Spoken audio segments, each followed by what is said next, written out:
quel bonheur de vous voir aussi nombreux avoir répondu à notre appel. Merci vraiment du fond du cœur. Nous sommes vraiment très heureux de vous accueillir dans un espace aussi beau, aussi cocooning. Voilà, j'espère que vous allez être heureux de ce qu'on a concocté un peu avec nos amis organisateurs, intervenants, pour vous toute cette journée.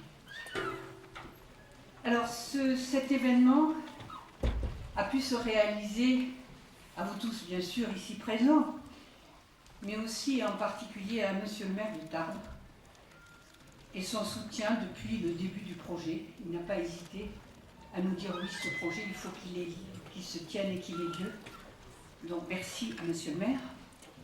Merci aussi à Stéphane Rigaud, je ne suis pas sûre qu'il soit encore dans la salle, le directeur de Tarbes en Seine et en particulier de ce théâtre. À Monsieur Garnier, le directeur de l'Office de tourisme, au département, à la région, qui nous ont aussi largement soutenus. Un autre merci, je suis désolée, mais c'est tellement important pour nous, tous ces gens qui ont voulu nous porter jusqu'à ce jour, que je suis obligée d'en énoncer un maximum. Donc merci à la Jeune Chambre économique de Tarbes et de la Bigorre pour son soutien en gestion de projet et en communication. Merci aussi à de nos nombreuses entreprises, commerçants, dont vous lirez les enseignes sur les documents qui vous ont été remis, ainsi que sur le PowerPoint qui devrait défiler ou qui défile actuellement derrière moi. Merci aux généreux donateurs, aux particuliers, qui ont, à leur manière, voulu aussi apporter leur pierre. Et puis merci aux techniciens de ce théâtre, en particulier à Laurent, je ne sais pas s'il est là ce matin non plus. Merci, on se croirait au César, je vous prie de m'excuser. Merci à mon équipe, pas assez nombreuse pour constituer une équipe de rugby, mais empreinte de ses valeurs malgré tout, le comité de pilotage. Vous voyez aussi la photo derrière nous, on s'est bien amusé pour le faire. Et puis, permettez-moi de dédier cet événement à Lily, ma sœur, à l'origine du projet qu'on aurait tant voulu compter parmi nous aujourd'hui.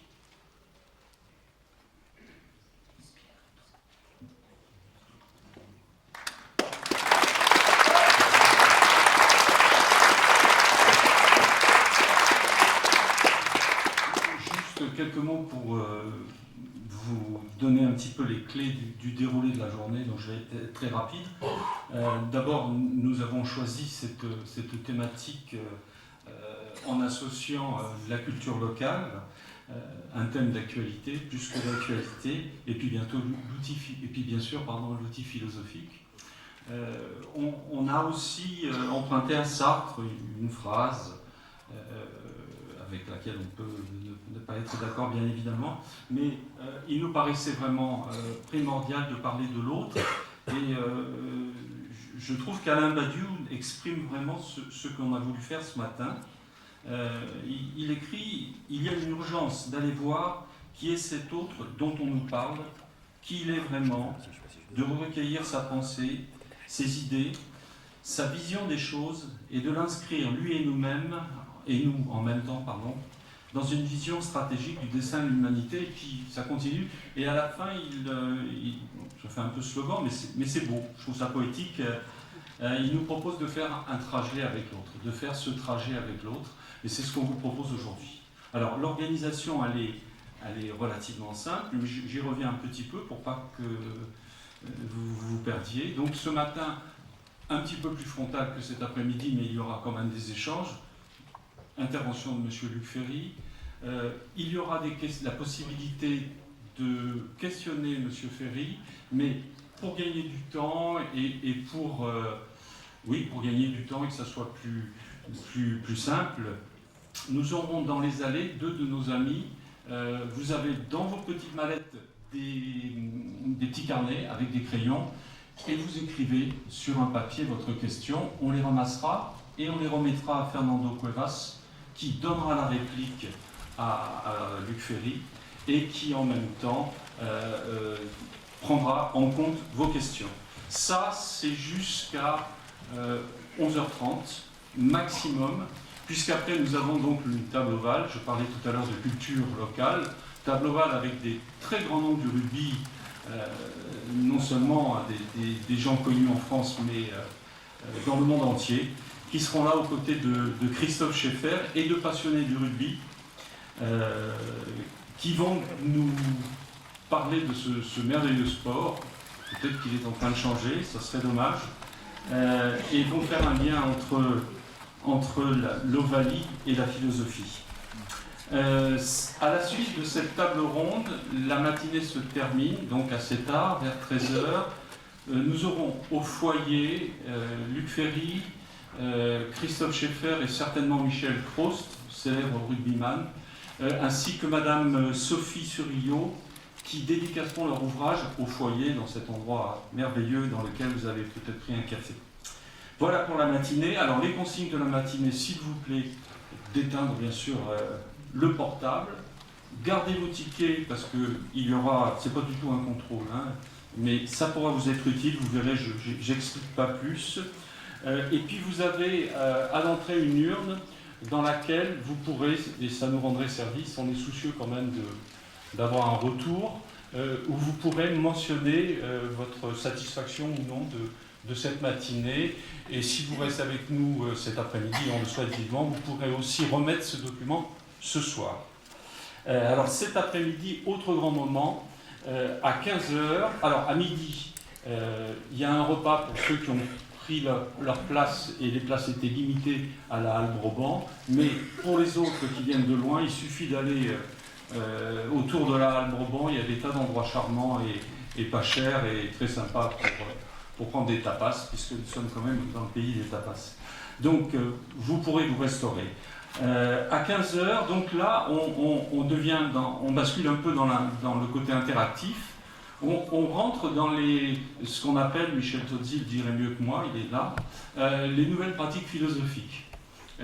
Donc ça sera sur un mode d'atelier, où vous aurez quand même plus la parole que ce matin, et où là, vous construirez, à partir de toujours cette thématique, l'autre, vous construirez à plusieurs, à travers l'argumentation, vous construirez du savoir très certainement sur ce concept philosophique. Donc ça se passe de 15h à 17h, et puis nous avons une clôture officielle, oui, parce que ça se passe à la salle des mariages à la mairie, c'est aussi un très bel endroit. C'est un cocktail de clôture dont certains ont pris leur ticket. Il sera possible, si vous ne l'avez pas pris, de le prendre directement sur place. Voilà, j'en ai fini. J'étais un peu long, pardon. Et Rosemary, 2 secondes.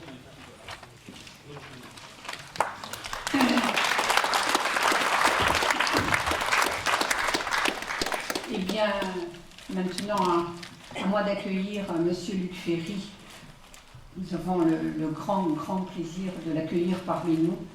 Il nous propose une conférence. Je n'ai pas le titre sous les chapeaux, j'ai plus le titre sous les yeux. Il vous le dira lui-même, je vous fais de mal. Je l'avais noté, mais je ne sais plus. Je pense que ça va bien le faire. Très bien. Et puis, nous accueillons en même temps Fernando Cuevas, qui va donc donner la réplique à M. Ferry. Et puis, sans plus attendre, je demande à l'un et à l'autre s'ils veulent bien monter jusqu'à nous. Et puis, belle conférence.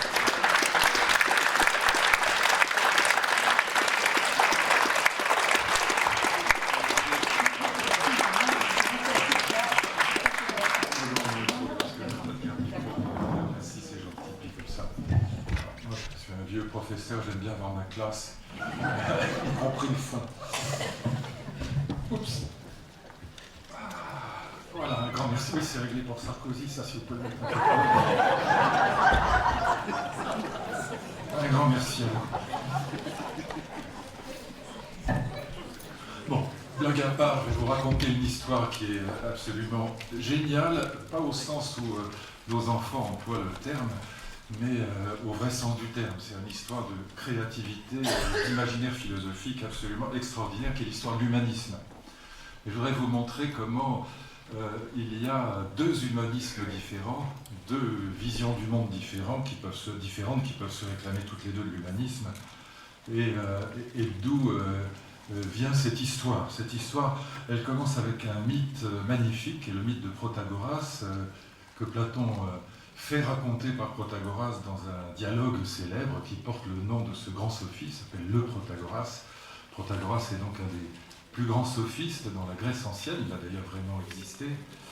Et Protagoras, dans ce dialogue de Platon, raconte un mythe magnifique, qui est le mythe de Prométhée. Et ce mythe fait apparaître, à ma connaissance, et sauf erreur de ma part, pour la première fois dans l'histoire de l'humanité, une certaine conception de la liberté qui va être à l'origine de l'humanisme moderne, en tout cas du premier humanisme, sinon du second. Et cette conception de la liberté, elle va traverser toute l'histoire de la philosophie. On la retrouvera chez Pic de la Mirandole, on la retrouvera chez Rousseau, chez Kant, chez Husserl, chez Sartre évidemment, qu'on citait tout à l'heure.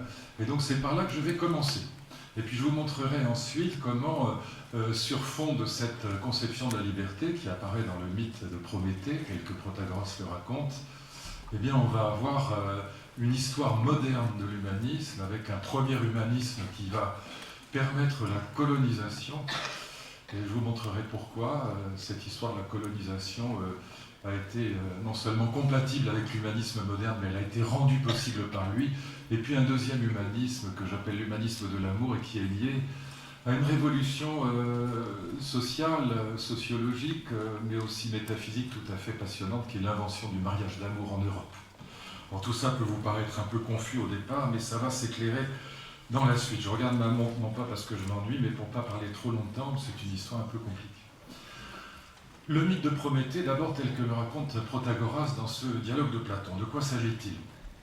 Les Olympiens, donc les 14 dieux qui se sont installés sur l'Olympe et qui sont dirigés par le roi des dieux, par Zeus, les Olympiens viennent de gagner la guerre contre les Titans. Les Titans, c'est les premiers dieux, ou enfin la deuxième génération des dieux. Ce sont des enfants de Gaïa et d'Ouranos, de la terre et du ciel. Et les Titans, ce sont des dieux du chaos, ce sont des dieux de la violence, des dieux de la guerre. Ils sont terrifiants, ils sont magnifiques, mais ils ne sont voués qu'à la guerre et à la violence, au conflit. Et Zeus vient de gagner la guerre contre ses propres parents, puisqu'en fait les Titans sont les parents des Olympiens, très largement en tout cas, ou leurs grands-parents. Et donc Zeus vient de gagner cette guerre. Il a enfermé les Titans dans les sous-sols de Gaïa, dans les sous-sols de la Terre, dans l'Hadès, dans les enfers, derrière des portes de bronze qui ont été construites d'ailleurs par Poséidon, et non pas par Héphaïstos, comme on le croit souvent. Et donc les Titans sont enfermés, la paix règne enfin. Zeus a partagé le monde, hein. Il a partagé le monde un peu comme un premier ministre partage les ministères. Gaïa garde la terre, Ouranos garde le ciel, son frère Poséidon prend les mers, son autre frère Hadès prend les sous-sols de la terre, les enfers, etc.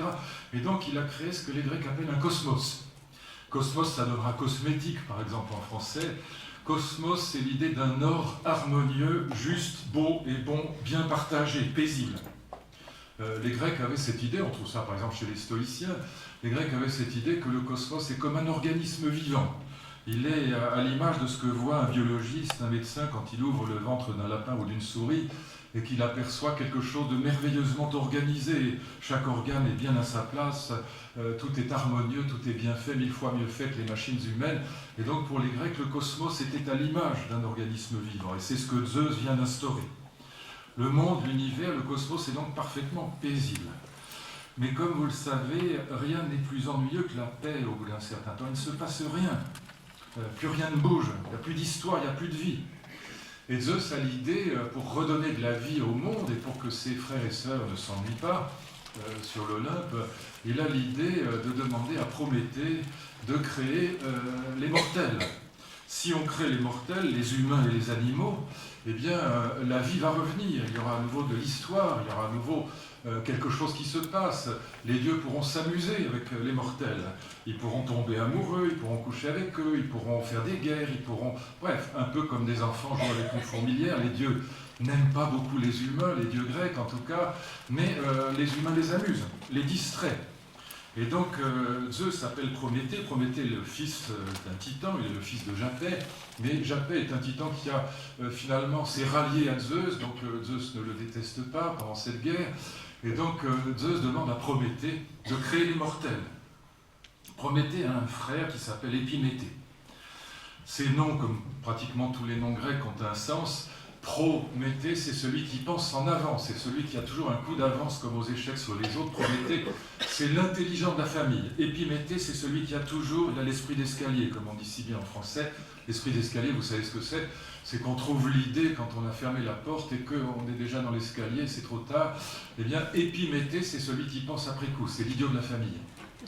Et donc, Prométhée est chargé de construire des petites figurines, des petites statuettes qui vont être les prototypes des différentes espèces, mais Épiméthée supplie son frère de le laisser s'exercer sur les animaux, sur les mortels dépourvus de raison, comme dit Platon. Il s'agit de s'exercer sur les animaux. Il supplie Prométhée tant et si bien que Prométhée laisse à son frère le soin de fabriquer les animaux.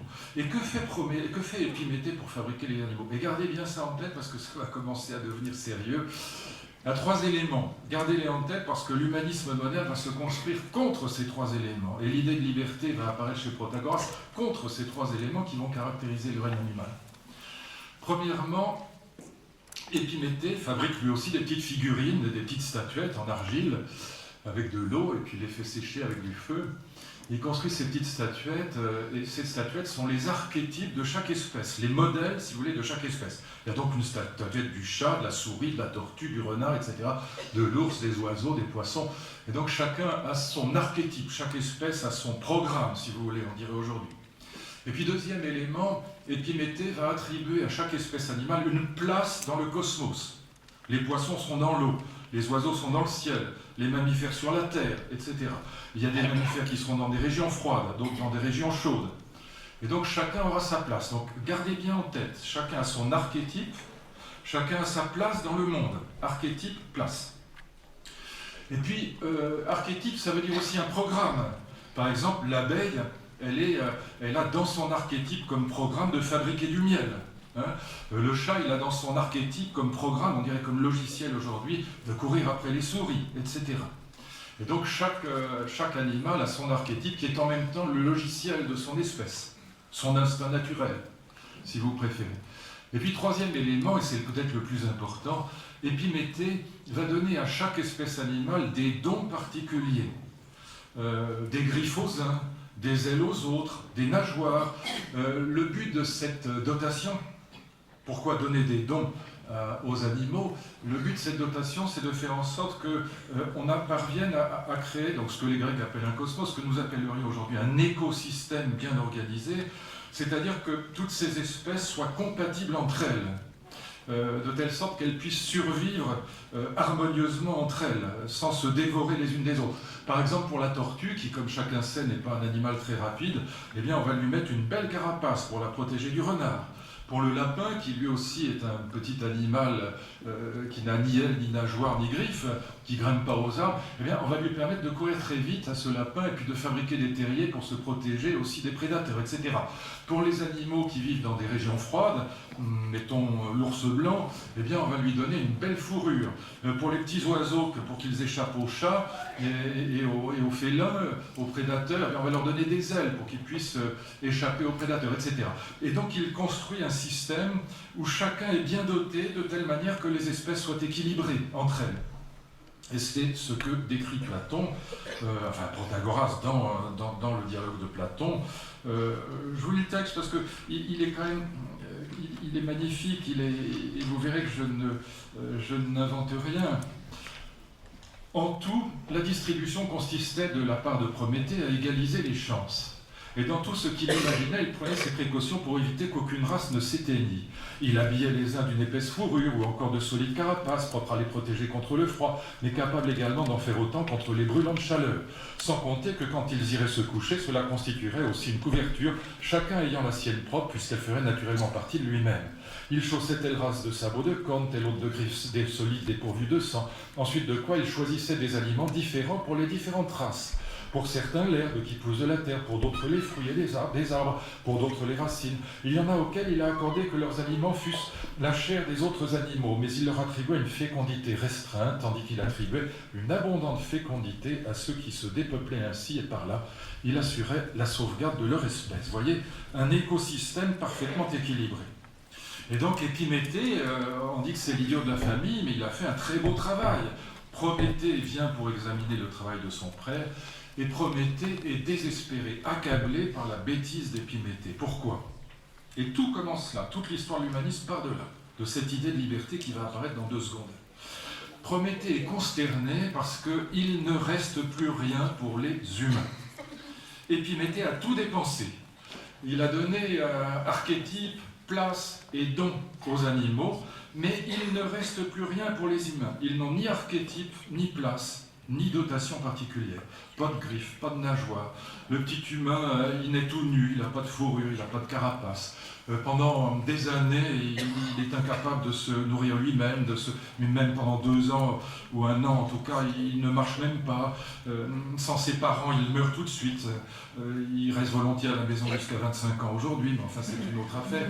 Mais en tout cas, à l'origine, contrairement par exemple aux petites tortues, aux petits crocodiles, etc., eh bien, il est totalement incapable de se débrouiller lui-même pendant des mois, peut-être même pendant des années. Et encore une fois, il n'a ni archétype, ni place dans le monde, ni don particulier, ni place. Il va pouvoir, il va même devoir inventer sa vie. Il va donc être obligé de fabriquer son destin. Et c'est ça l'idée de liberté. C'est parce qu'il n'est rien, gardez bien ça en tête, tout à fait sartrien, c'est parce qu'il n'est rien, hein, le titre du livre de Sartre, l'être et le néant, c'est sa signification. C'est parce qu'il n'est rien qu'il peut devenir tout. L'être humain va être obligé d'inventer son destin. Il n'a pas de griffes, il va fabriquer des armes. Il n'a pas de fourrure, il va fabriquer des vêtements. Il n'a pas de carapace, il va fabriquer des maisons. Il n'a pas de nageoire, il va fabriquer des bateaux. Et puis des avions, etc. Et d'ailleurs déjà dans les mythes grecs, on trouve le mythe d'Icare, son père, Dédale, l'architecte du labyrinthe, est quelqu'un qui va donner des ailes à son fils. Et donc on a déjà l'idée que les humains peuvent inventer de quoi voler. Et donc on a l'apparition de cette conception de la liberté selon laquelle l'être humain n'est programmé par rien. Il n'a pas de logiciel. Il n'est pas voué comme les abeilles à fabriquer du miel pour l'éternité ou comme les chats à courir après les souris pour l'éternité. Il peut inventer tous les destins possibles et imaginables. C'est ça sa liberté. Encore une fois, c'est parce qu'il n'est rien au départ qu'il peut devenir tout. Et c'est cette idée que l'animal est tout ce qu'il est d'entrée de jeu. L'être humain n'est rien au départ. Hein, la phrase est de Kant dans les réflexions sur l'éducation. Eh bien, c'est ça qui va obliger l'être humain à rentrer dans une histoire que Rousseau décrira comme l'histoire de la perfectibilité. Et ce que Rousseau reprend d'ailleurs à Protagoras, mais entre Protagoras et Rousseau, il y a un personnage très important qu'on a oublié un peu aujourd'hui, qui faisait ricaner Pascal et Voltaire, mais qui est un type épatant, qui s'appelle Pic de la Mirandole, et qui va reprendre, au moment de la naissance de l'humanisme, on est dans les années 1480, 1486 exactement, pour ce petit texte magnifique qui s'appelle « De la dignité humaine », eh bien Pic de la Mirandole va reprendre, pour fonder l'humanisme moderne, le mythe de Protagoras. Et Rousseau va expliquer, à partir de ce mythe de Protagoras et de sa reprise par Pic de la Mirandole au XVe siècle, Rousseau va expliquer au début du discours sur l'origine de l'inégalité que cette conception de la liberté, et au fond c'est l'essentiel de ce que je voudrais que vous compreniez pour avoir la base, après on va aller plus loin, mais c'est l'essentiel, c'est le fondement de l'humanisme, eh bien ce que Rousseau va expliquer, c'est que cette idée de la liberté, cette liberté comme néant, le fait que je ne suis rien, donc je dois inventer ma vie, puisque je ne suis pas programmé par un logiciel de l'instinct naturel, eh bien c'est cette liberté, ce néant originaire, comme dira Sartre, mais encore une fois la phrase est déjà chez Kant et chez Fichte, son principal disciple, eh bien c'est parce que je ne suis rien au départ que je peux devenir n'importe quoi, c'est-à-dire tous les possibles sont ouverts, eh bien c'est ce qui fait que l'espèce humaine va être la seule espèce vivante capable d'historicité, capable d'avoir une histoire. Les animaux n'ont pas d'histoire. Les petites tortues, les abeilles, les fourmilières, tout ça, ça ne bouge pas pendant des centaines de milliers d'années. Il y a bien sûr l'histoire naturelle, mais il n'y a pas d'histoire culturelle et politique. Il y a l'histoire de l'évolution, mais c'est une autre échelle, c'est pas de celle-là qu'on parle. Alors que le petit humain, il va avoir une double historicité, justement parce qu'il est obligé d'inventer librement sa vie. Il a une première histoire, c'est l'histoire de l'individu. L'histoire de l'individu, et Rousseau explique ça magnifiquement, l'histoire de l'individu, c'est l'histoire de l'éducation. L'éducation, c'est infini chez nous. On peut apprendre à tout âge. On peut se recycler à tout âge. C'est ce que Rousseau appelle la perfectibilité, et c'est lié à cette idée de liberté, à savoir l'idée que nous sommes, nous les petits humains, au contraire des animaux, nous sommes entrés dans un processus historique qui est sans fin, qui ne s'achève qu'avec la mort. Regardez, pour que vous compreniez bien, l'exemple des animaux qui n'ont aucune histoire. Vous avez vu comme moi certainement, on ne peut pas y échapper, à un moment ou à un autre à la télévision, dans les documentaires animaliers, on voit ces petites souris, c'est pas les souris, on va prendre plutôt les tortues, ce sera plus facile encore. Regardez les petites tortues marines. Les petites tortues marines, vous voyez la grosse tortue, elle va sur la plage, elle pond ses œufs, elle les enterre. Et puis il y a un moment, quelques mois après, où les petites tortues qui sont sous le sable, elles fracturent la coquille, et puis on les voit sortir. Alors, elles se font bouffer par les frégates ou par les mouettes qui passent, mais enfin il y en a qui arrivent quand même, heureusement pour elles, jusqu'à l'océan. Et là, vous voyez quelque chose de tout à fait particulier qui montre bien la différence entre l'humain et l'animal. Eh bien, vous voyez ces petites tortues qui sont capables de tout faire tout de suite, toutes seules, sans l'aide des parents. Elles sont d'ailleurs c'est comme les poupées russes, elles sont comme des tortues adultes, mais en miniature. Elles sont parfaitement dessinées, elles savent marcher tout de suite, elles savent nager tout de suite, elles savent manger tout de suite, elles n'ont besoin d'aucune éducation, aucune historicité de la tortue marine. Elle sait tout faire tout de suite, toute seule. Et aucune éducation des parents, les parents ne s'en occupent pas. Ils ne sont pas là, ils sont partis depuis longtemps. Nous, encore une fois, je disais tout à l'heure, le petit homme, il reste à la maison jusqu'à 25 ans, et pendant des années, s'il était tout seul, il mourrait. Il va rentrer dans une historicité qu'on appelle l'éducation. Et plus les animaux seront des animaux supérieurs, plus ils auront besoin d'éducation, d'apprentissage. Et puis regardez maintenant au niveau de l'espèce, deuxième historicité, deuxième histoire, non pas l'histoire de l'individu, l'éducation, mais l'histoire de l'espèce, ça s'appelle la culture et la politique. Et regardez là aussi la comparaison avec les sociétés animales. Eh bien, dans les sociétés animales, regardez les fourmilières, les termitières ou les ruches, les sociétés animales n'ont pas d'histoire. On a des descriptions des ruches, des abeilles, déjà extrêmement anciennes, depuis des milliers d'années. Eh bien, ça ne bouge pas. Les fourmilières, les ruches, les termitières, ça ne change pas. Il n'y a pas d'histoire des sociétés animales. Les comportements se répètent. Pourquoi ? Eh bien parce que ce sont des êtres vivants, certes, mais régis de part en part par l'instinct naturel, par l'archétype, pour parler comme Platon, par le logiciel de l'espèce. Au lieu que quand vous regardez les sociétés humaines, elles bougent de 10 ans en 10 ans, de 100 ans en 100 ans, de 1000 ans en 1000 ans, elles sont méconnaissables. Vous ne pourriez pas reconnaître Londres, Paris ou Pékin ou New York il y a 1000 ans d'ici, ou il y a 2000 ans d'ici, il n'y a rien. Tout ça bouge sans arrêt, et donc il y a aussi, de même que la culture évolue sans arrêt, la politique évolue sans arrêt, et donc ce qui va caractériser l'être humain, c'est cette double historicité. Historicité de l'individu, ça s'appelle l'éducation, c'est pourquoi d'ailleurs Rousseau écrit l'Émile. Historicité de l'espèce, ça s'appelle la politique et la culture, et c'est pourquoi il écrit le contrat social. Double historicité qui s'enracine, vous voyez, dans cette idée de liberté. Dans cette idée de liberté comme néant. C'est parce que je ne suis rien que je peux devenir tout. Je ne suis pas prisonnier d'un logiciel de l'espèce humaine, comme l'abeille ou comme le chat sont prisonniers du logiciel de leur espèce, qui leur impose en quelque sorte eh bien, de ne jamais évoluer, d'être toujours les mêmes. J'adore les chats, j'en ai plein à la maison, mais c'est vrai qu'ils se ressemblent tous de manière extraordinairement frappante, et ils ont tous les mêmes petits gestes quand ils courent après les souris.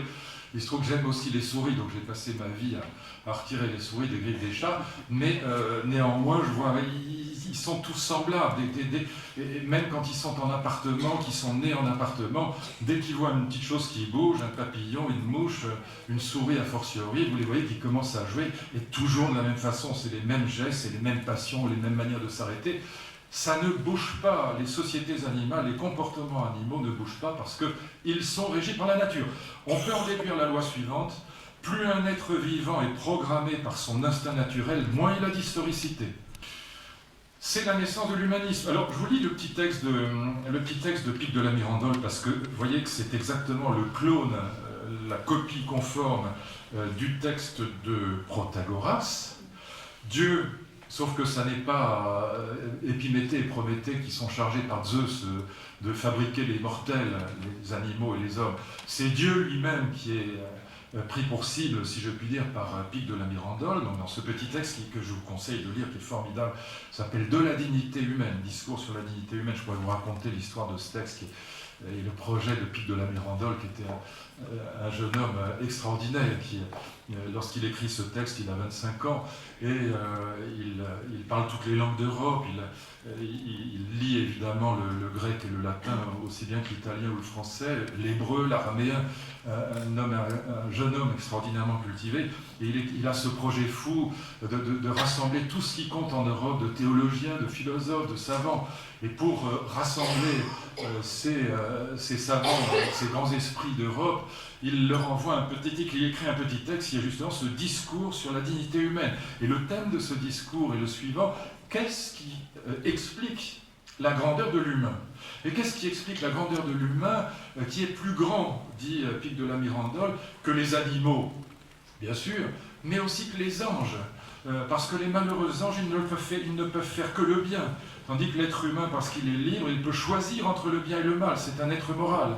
Et donc, pour expliquer ça à ses confrères et les faire venir pour discuter avec lui, Pic de la Mirandole reprend à Protagoras ce mythe que je viens de vous raconter, sauf qu'il l'attribue non pas à Prométhée, mais à Dieu. Dieu commence par créer les animaux. Comme Épiméthée, Dieu dépense tout pour les animaux. Il leur a donné une place, il leur a donné un modèle de chaque espèce, il a donné des dons à chaque espèce animale, et puis il ne reste plus rien pour les humains. Alors du coup, les humains vont être obligés d'être libres, si je puis dire, et d'inventer leur vie. Le petit texte est vraiment génial, c'est pour ça que je parlais de génie tout à l'heure. Quand tout fut terminé, Dieu vient de donner les places, les archétypes et les dons aux animaux. Quand tout fut terminé, Dieu pensa en dernier à créer l'homme. Or, il n'y avait pas dans les archétypes de quoi façonner une nouvelle lignée, une nouvelle espèce, ni dans les trésors, c'est-à-dire les dons, de quoi offrir au nouveau fils un héritage, ni sur les bancs du monde entier la moindre place où le contemplateur de l'univers pût s'asseoir. Ni archétype, ni don, ni place. Tout a été donné aux animaux. Tout était déjà rempli. Tout avait été distribué aux ordres supérieurs. Ah zut, j'ai pas la suite du texte, c'est dommage. Ah, oui, aux ordres supérieurs, intermédiaires et inférieurs. Et donc, tout avait été distribué aux ordres, c'est intéressant, supérieur, intermédiaire ou inférieur. Hein? Et donc, ça veut dire que même les anges ont été dotés par Dieu, les animaux a fortiori, mais il ne reste plus rien pour les humains. Et les malheureux donc, vont être obligés d'inventer leur futur. Si je retrouve la suite du texte, et quand même, il faut que je vous le lise, c'est tellement beau, et c'est tellement puissant. Tout l'humanisme va naître de là, avec les problèmes qu'il va poser. Si nous ne t'avons donné Adam, écoutez bien, ni une place déterminée, ni un aspect qui te soit propre, ni aucun don particulier, c'est afin que la place, l'aspect, les dons que toi-même aurais souhaités, tu les aies et tu les possèdes selon ton vœu, à ton idée. Ça veut dire quoi? Librement. Invente ta vie, ça veut dire. Invente ton destin. Pour les autres, c'est-à-dire pour les animaux, leur nature définie est tenue en bride par des lois que nous avons prescrites. Toi, aucune restriction ne te bride. C'est ton propre jugement auquel je t'ai confié et qui te permettra de définir ta nature. Hein, Sartre dira, il n'y a pas de nature humaine, ou la nature c'est celle qu'on se donne soi-même. Au fond, il n'y a de nature humaine pour un être humain qu'à la fin de sa vie. On peut dire ce qu'il a été, mais tant qu'il n'est pas mort, il reste libre. Si nous ne t'avons fait ni céleste ni terrestre, ni mortel ni immortel, c'est afin que, doté pour ainsi dire du pouvoir arbitral et honorifique de te modeler, de te façonner toi-même, pouvoir arbitral, ça renvoie à l'idée de libre arbitre évidemment, hein, eh bien tu te donnes la forme qui aurait ta préférence. Autrement dit, tu choisis ta vie, tu inventes ton destin, parce que justement tu n'as pas de nature qui te bride au départ comme celle de l'abeille ou du chat. Je pense que vous avez compris. Et voilà pourquoi Pic de la Mirandole compare l'être humain à un caméléon. Qui n'admirerait notre caméléon, dit-il. Et il explique ainsi l'admiration que suscite l'espèce humaine par rapport aux autres vivants, c'est que l'être humain est un caméléon, ce qui veut dire quoi? Qu'il peut inventer librement tous les destins, là où l'animal est obligé de suivre sa nature, il ne peut pas faire autrement, le malheureux. Il n'est pas libre. Eh bien, cette idée de liberté, elle va être en effet reprise par Pic de la Mirandole pour fonder l'humanisme moderne. On est vraiment dans cette période de la naissance de l'humanisme moderne. Et elle va avoir cette idée de liberté deux conséquences sur le premier humanisme. Je dis bien le premier humanisme, l'humanisme républicain, l'humanisme du XVIIIe et XIXe siècle, celui des encyclopédistes, celui qui est encore celui de Jules Ferry ou de Clémenceau. Ce premier humanisme, il va être caractérisé par deux traits fondamentaux et qui sont directement liés à cette idée de liberté. Pour ça que j'étais un peu lourd, c'est vrai que vous ayez la base en tête, que vous compreniez bien. Première retombée de cette idée de liberté, tout simplement la Déclaration des droits de l'homme de 1789. Et qui va être évidemment fondatrice de l'humanisme moderne, de l'humanisme républicain, dans lequel nous vivons encore largement. Que signifie la Déclaration de 1789, philosophiquement parlant? Alors elle a toute une histoire, il y a eu 156 projets, c'est en gros celui de Sieyès qui est conservé le 26 août 89, je laisse de côté l'histoire. Il y a une finalité politique qui est très importante, qui nous parle aujourd'hui. L'histoire de la Déclaration des droits de l'homme est liée à la volonté des révolutionnaires français de mettre fin aux guerres de religion. C'est la première finalité politique de cette Déclaration des droits de l'homme, de mettre fin aux guerres de religion en inventant la laïcité, c'est-à-dire la coexistence pacifique des religions qui ne devient possible que parce que l'État est neutre. L'État ne défend pas une religion officielle. Mais ce qui m'intéresse, c'est l'aspect philosophique lié à cette histoire de la liberté.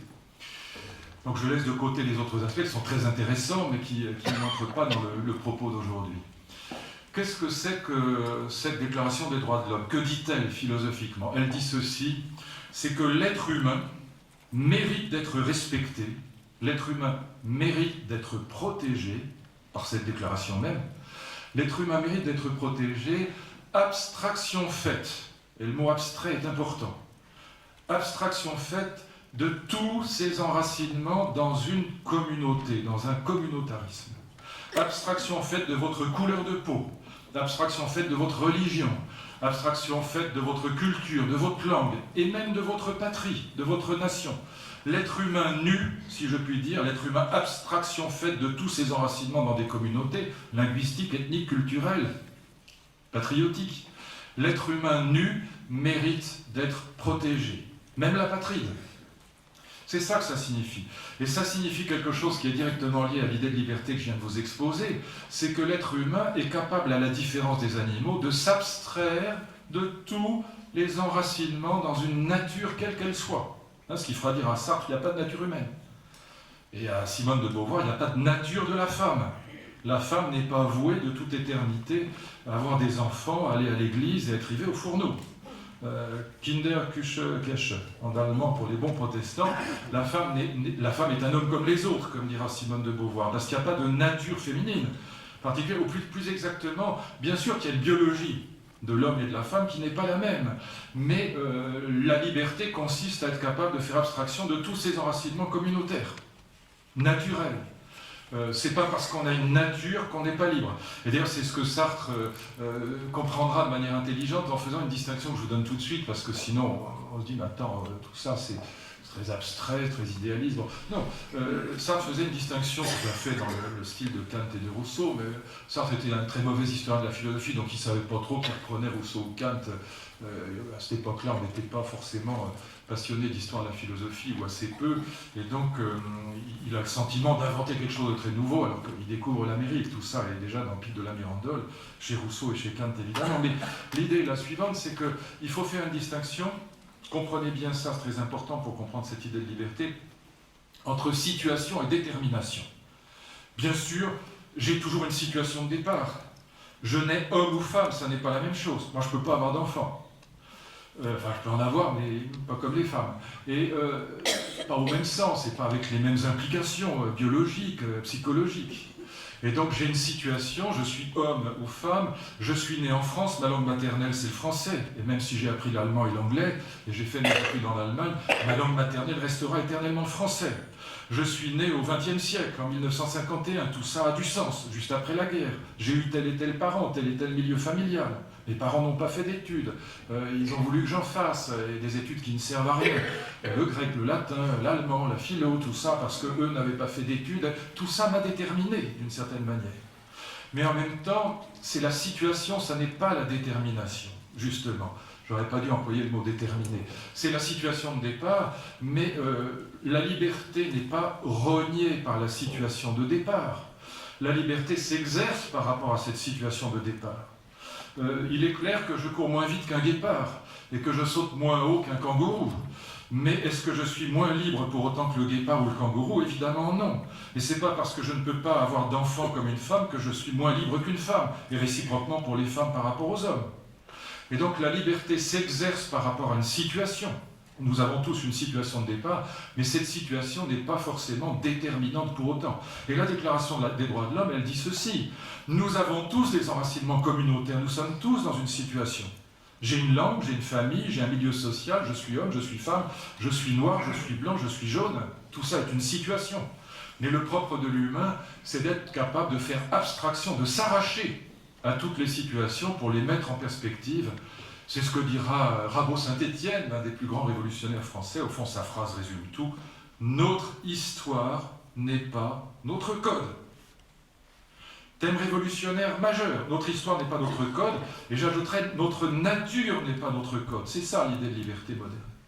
Il y a deux codes, le code de l'histoire, le code de la nature, mais nous ne sommes pas prisonniers de ces codes. Je peux faire la révolution, je peux me retourner contre l'ancien régime et critiquer mon histoire. Et de la même manière, je peux critiquer ma nature. Je peux m'arracher à ma nature. Et donc, voilà l'idée humaniste, et c'est cette idée qu'on trouve dans la Déclaration des droits de l'homme. Oui, bien sûr, nous avons tous des appartenances communautaires.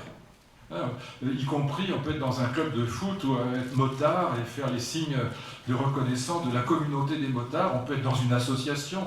Encore une fois, on est forcément de tel milieu social, on est de telle couleur de peau, on est de telle ascendance, etc.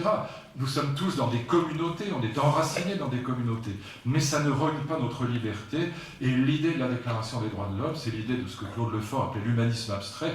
Je peux faire abstraction de ces enracinements communautaires, je peux m'en échapper et je peux, par conséquent, être libre par rapport à eux. Et c'est ça l'idée qui fonde cette déclaration qui dit l'être humain, abstraction faite de ces enracinements communautaires, mérite d'être respecté.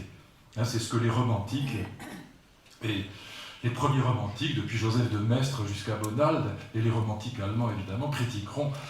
On connaît tous la fameuse phrase de Maistre, de Joseph de Maistre en 1995, dans son petit texte contre la Révolution française, où il explique, j'ai la citation en tête de mémoire, elle n'est pas parfaite, mais qu'il dit en gros, j'ai rencontré des Italiens, des Allemands et des Russes, je sais même grâce à Montesquieu qu'on peut être français, qu'on peut être, non, pas français, qu'on peut être persan, merci. Je sais même grâce à Montesquieu qu'on peut être persan, mais l'homme abstrait, l'homme nu, l'homme en général, je ne l'ai jamais rencontré. Et pour les romantiques allemands, il n'y aura pas de droits de l'homme, il y aura des droits des communautés, il y a des droits des Anglais, des droits des Allemands, des droits des Français, mais les droits de l'homme en général, ça n'existe pas. Et ce grand débat entre communautarisme et universalisme abstrait, typiquement français, c'est la conception française de la laïcité et de la République, eh bien il durera jusqu'à aujourd'hui, évidemment. Il y a aux États-Unis quantité de philosophes, par exemple, Michael Walzer ou d'autres, et sont ceux qu'on appelle les communautaristes, McIntyre, qui sont très hostiles à cet universalisme français. Mais voilà, cet humanisme-là, il a comme première conséquence cette idée de la liberté, la déclaration des droits de l'homme. Deuxième conséquence, mes amis, et ça j'ai mis très longtemps à comprendre ça. Moi qui ai passé 20 ans de ma vie à traduire les philosophes allemands, en particulier Kant, j'ai traduit Kant dans la Pléiade, j'ai traduit les textes de Kant sur les races, sur l'histoire, j'ai traduit la critique de la raison pratique. Donc j'ai passé ma vie, 20 ans de ma vie à traduire ces philosophes allemands, et je ne comprenais pas, j'avais beaucoup de mal à comprendre pourquoi un type aussi génial que Kant tenait des propos racistes contre les Palestiniens, c'est-à-dire les Juifs, et les Noirs. Bon. Et Voltaire, n'en parlons pas, Voltaire était profondément antisémite, et comment au fond, ces êtres lumineux que sont Voltaire ou Kant, qui ont inventé les droits de l'homme, comment ont-ils pu être racistes, alors qu'ils inventaient eux-mêmes les droits de l'homme? Eh bien, la réponse, elle est sidérante, elle est frappante, j'ai mis longtemps à la comprendre, et je la tiens bien maintenant. Cette idée de liberté, je vous ai expliqué tout à l'heure qu'elle était liée, qu'elle était à l'origine d'une double historicité. L'historicité de l'espèce et l'historicité de l'individu. La culture et la politique d'un côté, l'éducation de l'autre. Et ce qui va faire l'essence de l'être humain, quand on le situe dans cette perspective, l'essence de l'être humain, c'est, encore une fois, ce que Rousseau appelle la perfectibilité, c'est-à-dire la capacité d'innover, la capacité d'inventer du nouveau. Quand le colonisateur arrive en Afrique, et qui découvre quoi? Les tribus africaines. Il découvre ce qu'on appelle à l'époque les sociétés primitives, mais ce qu'on appelle aujourd'hui les sociétés traditionnelles. Qu'est-ce que c'est qu'une société traditionnelle? Une société traditionnelle, c'est une société qui est organisée autour du respect du passé. Ce sont des sociétés coutumières, il n'y a pas de droit écrit, il n'y a pas d'écriture. Ce sont des sociétés qui sont organisées autour du respect des anciens, des ancêtres et finalement des dieux. Dans les sociétés traditionnelles, zéro innovation. Tous les élèves de Lévi-Strauss, Pierre Clastre par exemple, ont montré que dans les tribus amérindiennes, chez les Indiens Guayaki, toutes sortes d'études sur le sujet, quand on se mêle d'innover, quand le chef indien se mêle d'innover, il est immédiatement mis à mort. Zéro innovation. Pourquoi? Non pas parce qu'ils sont idiots, non pas parce qu'il y a une infrastructure génétique différente de celle des Européens, mais parce qu'on est dans des sociétés traditionnelles qui ont pour finalité première de conserver le passé, de faire comme on a toujours fait, de reproduire les rites. Regardez l'histoire de la mode. C'est peut-être le plus fascinant. La mode, elle n'est inventée qu'en Europe au XIXe siècle, pour l'essentiel. Mais dans les sociétés traditionnelles, la mode n'existe pas. La mode, quelle est la finalité de la mode? C'est de nous obliger à acheter. La seule et unique finalité de la mode, c'est de démoder. C'est de faire en sorte que les vêtements que vous avez dans votre armoire, même s'ils ne sont pas troués par les mythes et qu'ils sont encore en bon état, vous ne puissiez plus les mettre. Si j'étais venu en pâte d'œuf avec une chemise orange, je serais un peu bizarre. Et puis des pâtes comme Macron, là j'aurais l'air un peu curieux. Eh bien, et j'ai encore ça dans une armoire. Mais la finalité de la mode, c'est de démoder pour nous obliger à acheter du nouveau. Point final. C'est la structure même du capitalisme moderne. Rien n'est plus significatif du capitalisme moderne que la mode. Dans les sociétés traditionnelles, la mode n'existe pas. Le sari indien, mesdames, même coupe, même couleur, même tissu pendant des millénaires. Le kimono japonais, ça ne bouge pas. La toge romaine, très très peu. Dans les sociétés traditionnelles, la mode n'existe pas.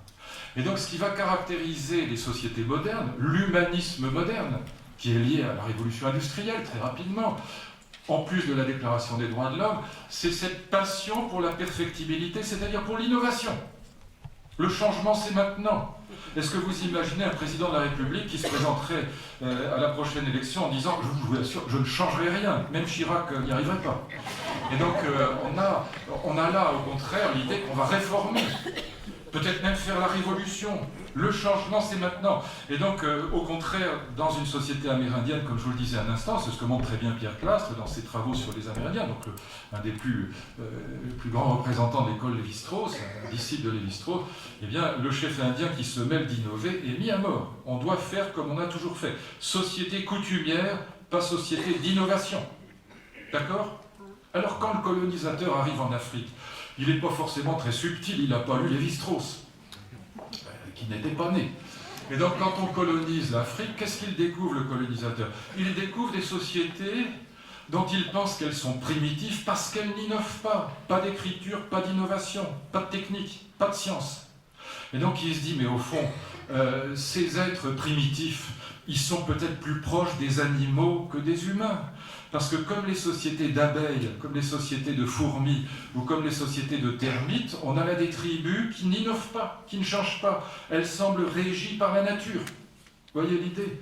Et donc le colonisateur, eh bien, il va spontanément penser que ces sociétés sans innovation sont comme les sociétés animales, et que finalement les noirs, eh bien, c'est ce qu'on va appeler en allemand l'Untermensch, le sous-homme.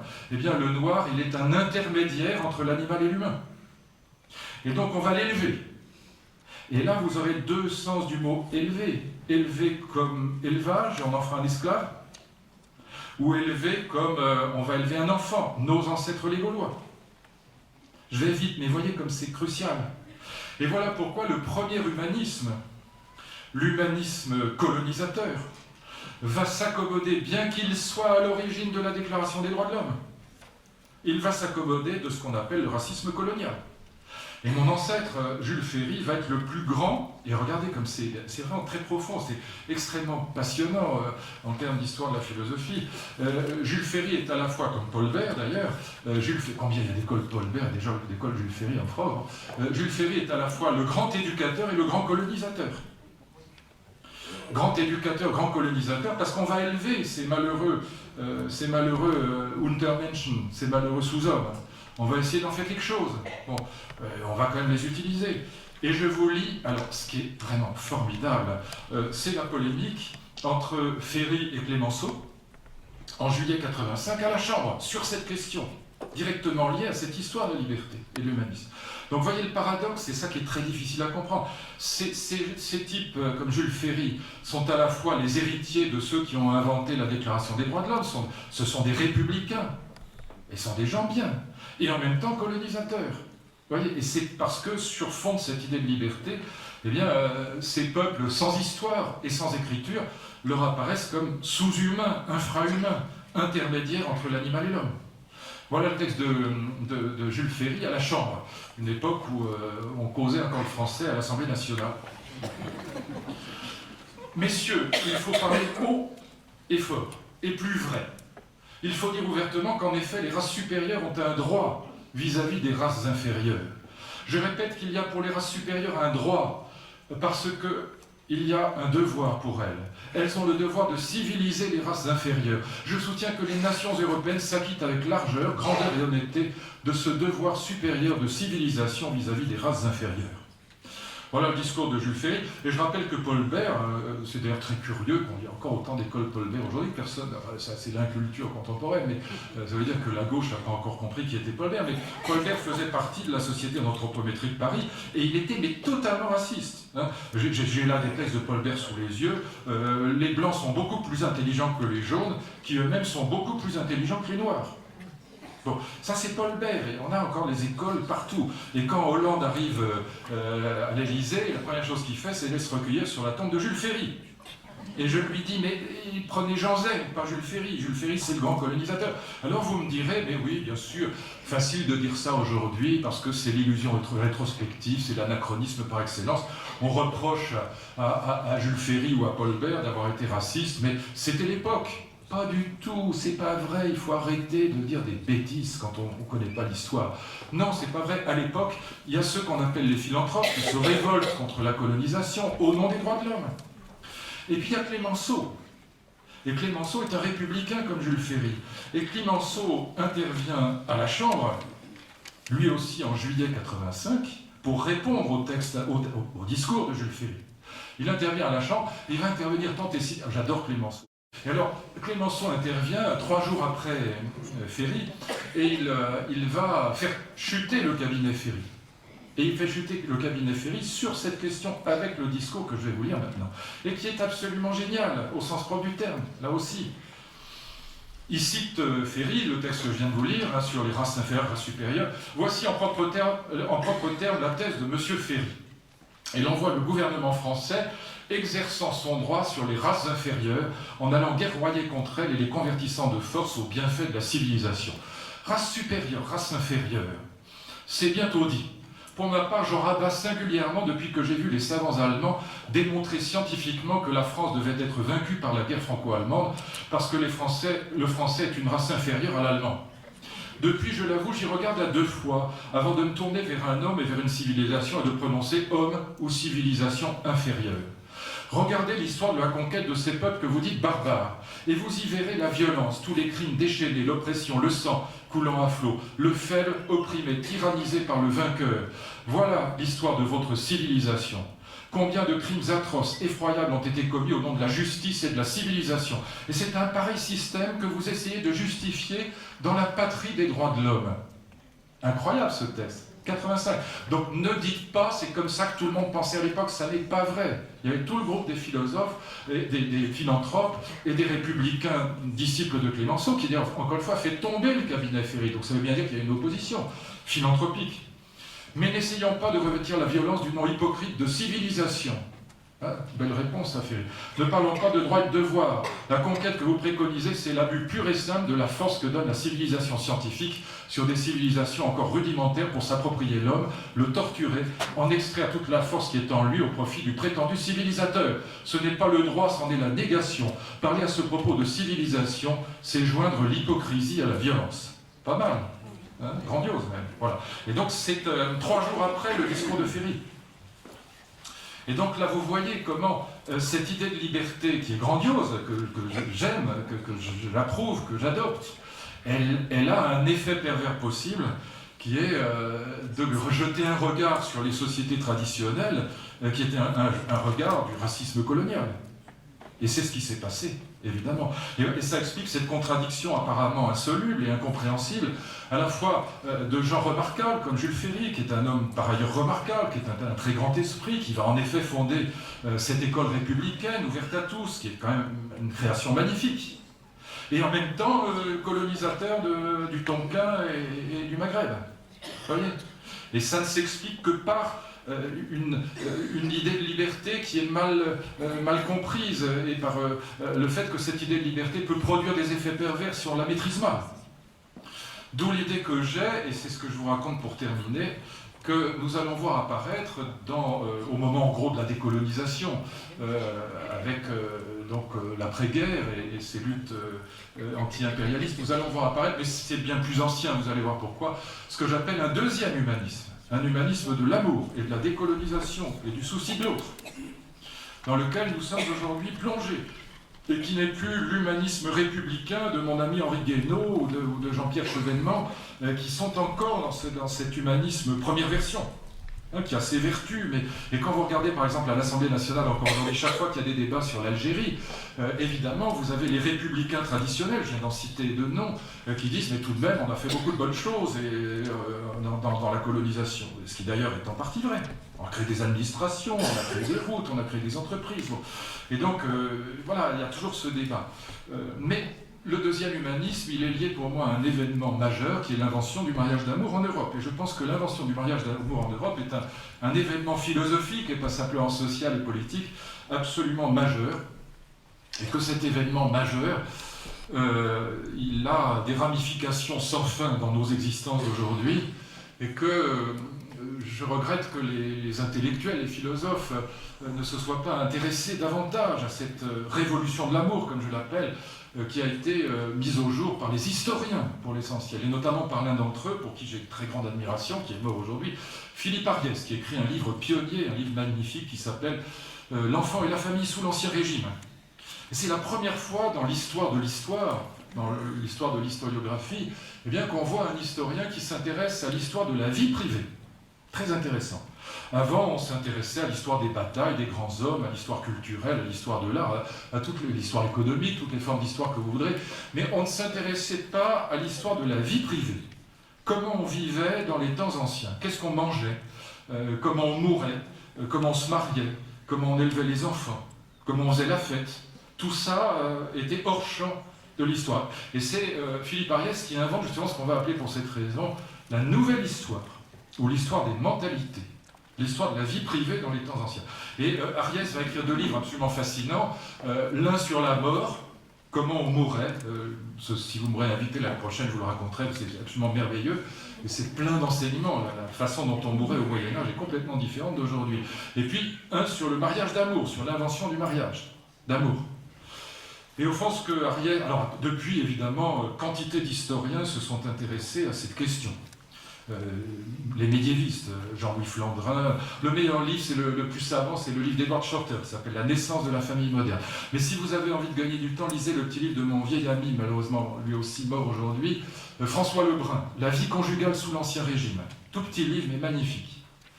Et donc, que nous apprennent les historiens? Ce sont les historiens qui se sont intéressés à ça. Il y en a beaucoup d'autres, il n'y en a pas partout. Boswell sur l'abandon d'enfants. Enfin, je laisse ça de côté, c'est pas un cours d'agrègue.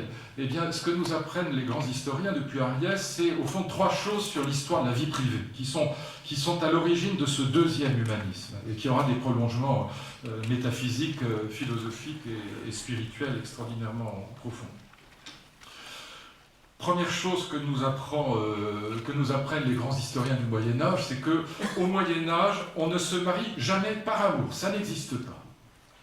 La finalité du mariage est tout autre. On se marie pour 3 motifs qui sont, 1, le lignage, c'est-à-dire pour l'essentiel la transmission du nom et du patrimoine à l'aîné, on transmet le nom et la ferme à l'aîné, et puis évidemment la biologie et l'économie. Il n'y a pas de salariat, on est au Moyen-Âge, c'est ce qu'on appelle le régime féodal, donc il n'y a pas de salaire, et ça veut dire que la France est rurale, l'Europe est rurale, c'est des petites exploitations, et on fait vivre la ferme comment? Eh bien avec les frères et sœurs, les oncles et tantes, les enfants, les cousins, quelques journaliers qui passent, mais c'est le plus rare, et donc il faut fabriquer des bras, il faut fabriquer des enfants pour faire tourner la ferme. Et donc le motif du mariage, c'est, encore une fois, le lignage, l'économie et la biologie. Ne confondez pas les choses. Il peut arriver qu'on s'aime dans le mariage, et c'est ce que l'Église recommande depuis toujours. D'ailleurs, je vous rappelle que le mariage n'est un sacrement dans l'Église catholique que depuis le XIIIe siècle. C'est relativement récent. Pendant très longtemps, c'est un contrat privé. Mais l'Église a toujours recommandé l'amour dans le mariage. Enfin, elle le recommande partout. Et ça n'a jamais empêché les guerres. Mais enfin, et 1000 autres choses effroyables. Mais évidemment, il peut arriver qu'on s'aime. Mais le motif du mariage n'est pas l'amour, n'est pas le sentiment, n'est pas l'affectivité. Et donc le motif du mariage, c'est ce que je viens de vous dire, les 3 piliers. Alors encore une fois, il peut arriver que les gens s'aiment, il peut arriver aussi qu'ils se détestent, c'est le plus courant d'ailleurs, ou qu'ils soient indifférents. C'est une association, ce mariage. Mais le principe n'est pas l'amour. Et non seulement le principe n'est pas l'amour, mais tous les textes, que ce soit dans les homélies des prêtres ou que ce soit dans la littérature, eh bien, tous les textes qui concernent le mariage et la vie privée refusent absolument l'idée même de mariage par amour. Je vous en donne, j'en ai plein sous les yeux, je ne vais pas vous les lire, c'est trop long, mais allez voir, le plus intéressant, comme toujours, c'est Montaigne. Montaigne, livre 3, chapitre 5. Côté vieux prof, si vous avez envie, allez voir, mais c'est très amusant. Allez voir livre 3, chapitre 5, et Montaigne ne cesse, et c'est tout entier contre l'idée qu'on se marie par amour.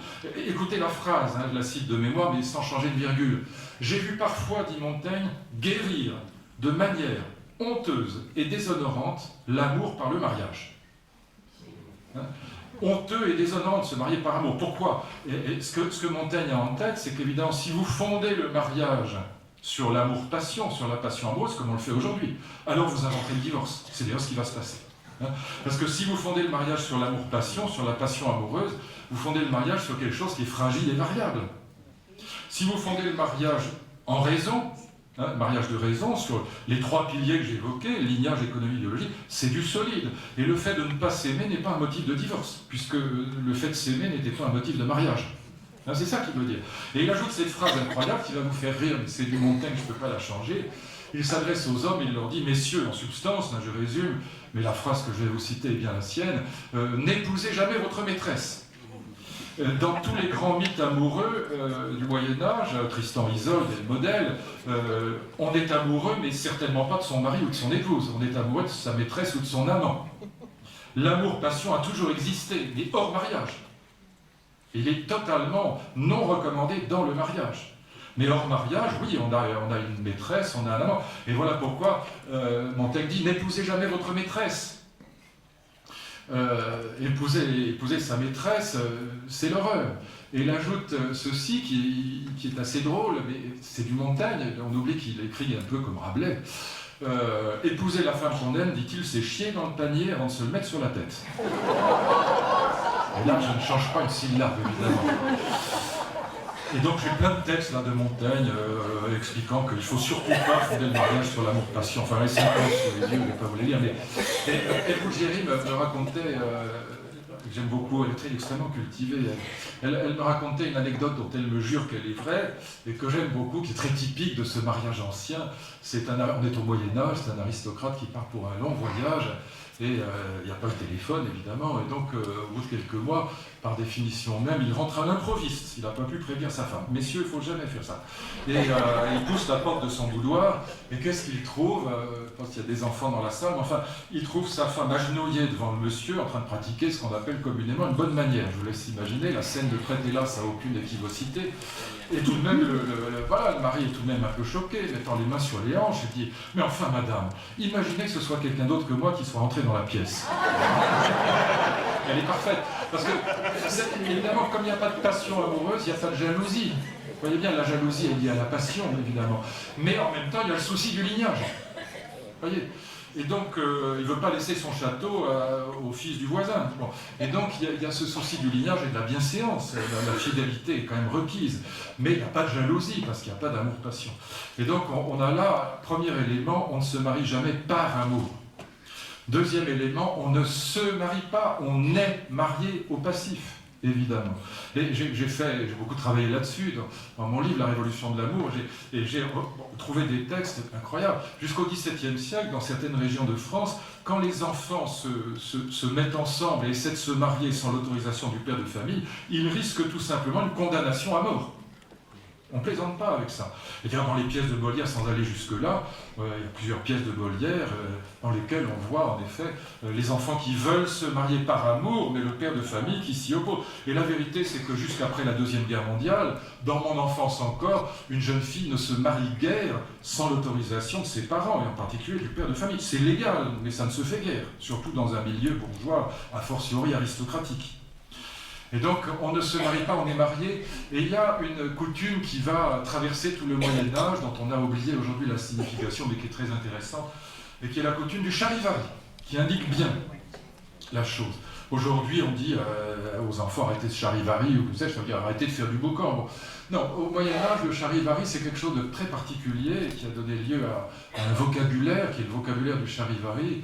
Lorsqu'un homme est trompé par sa femme, ce qui arrive à l'époque comme aujourd'hui, réciproquement, comme un homme, dans les deux sens, quand un homme est trompé par sa femme, eh bien, les villageois, et c'est très intéressant comme coutume, les villageois vont organiser une cérémonie qui s'appelle le charivari. Ils vont choper le malheureux cocu dans son champ, on l'assied, tenez-vous bien, à l'envers sur un âne.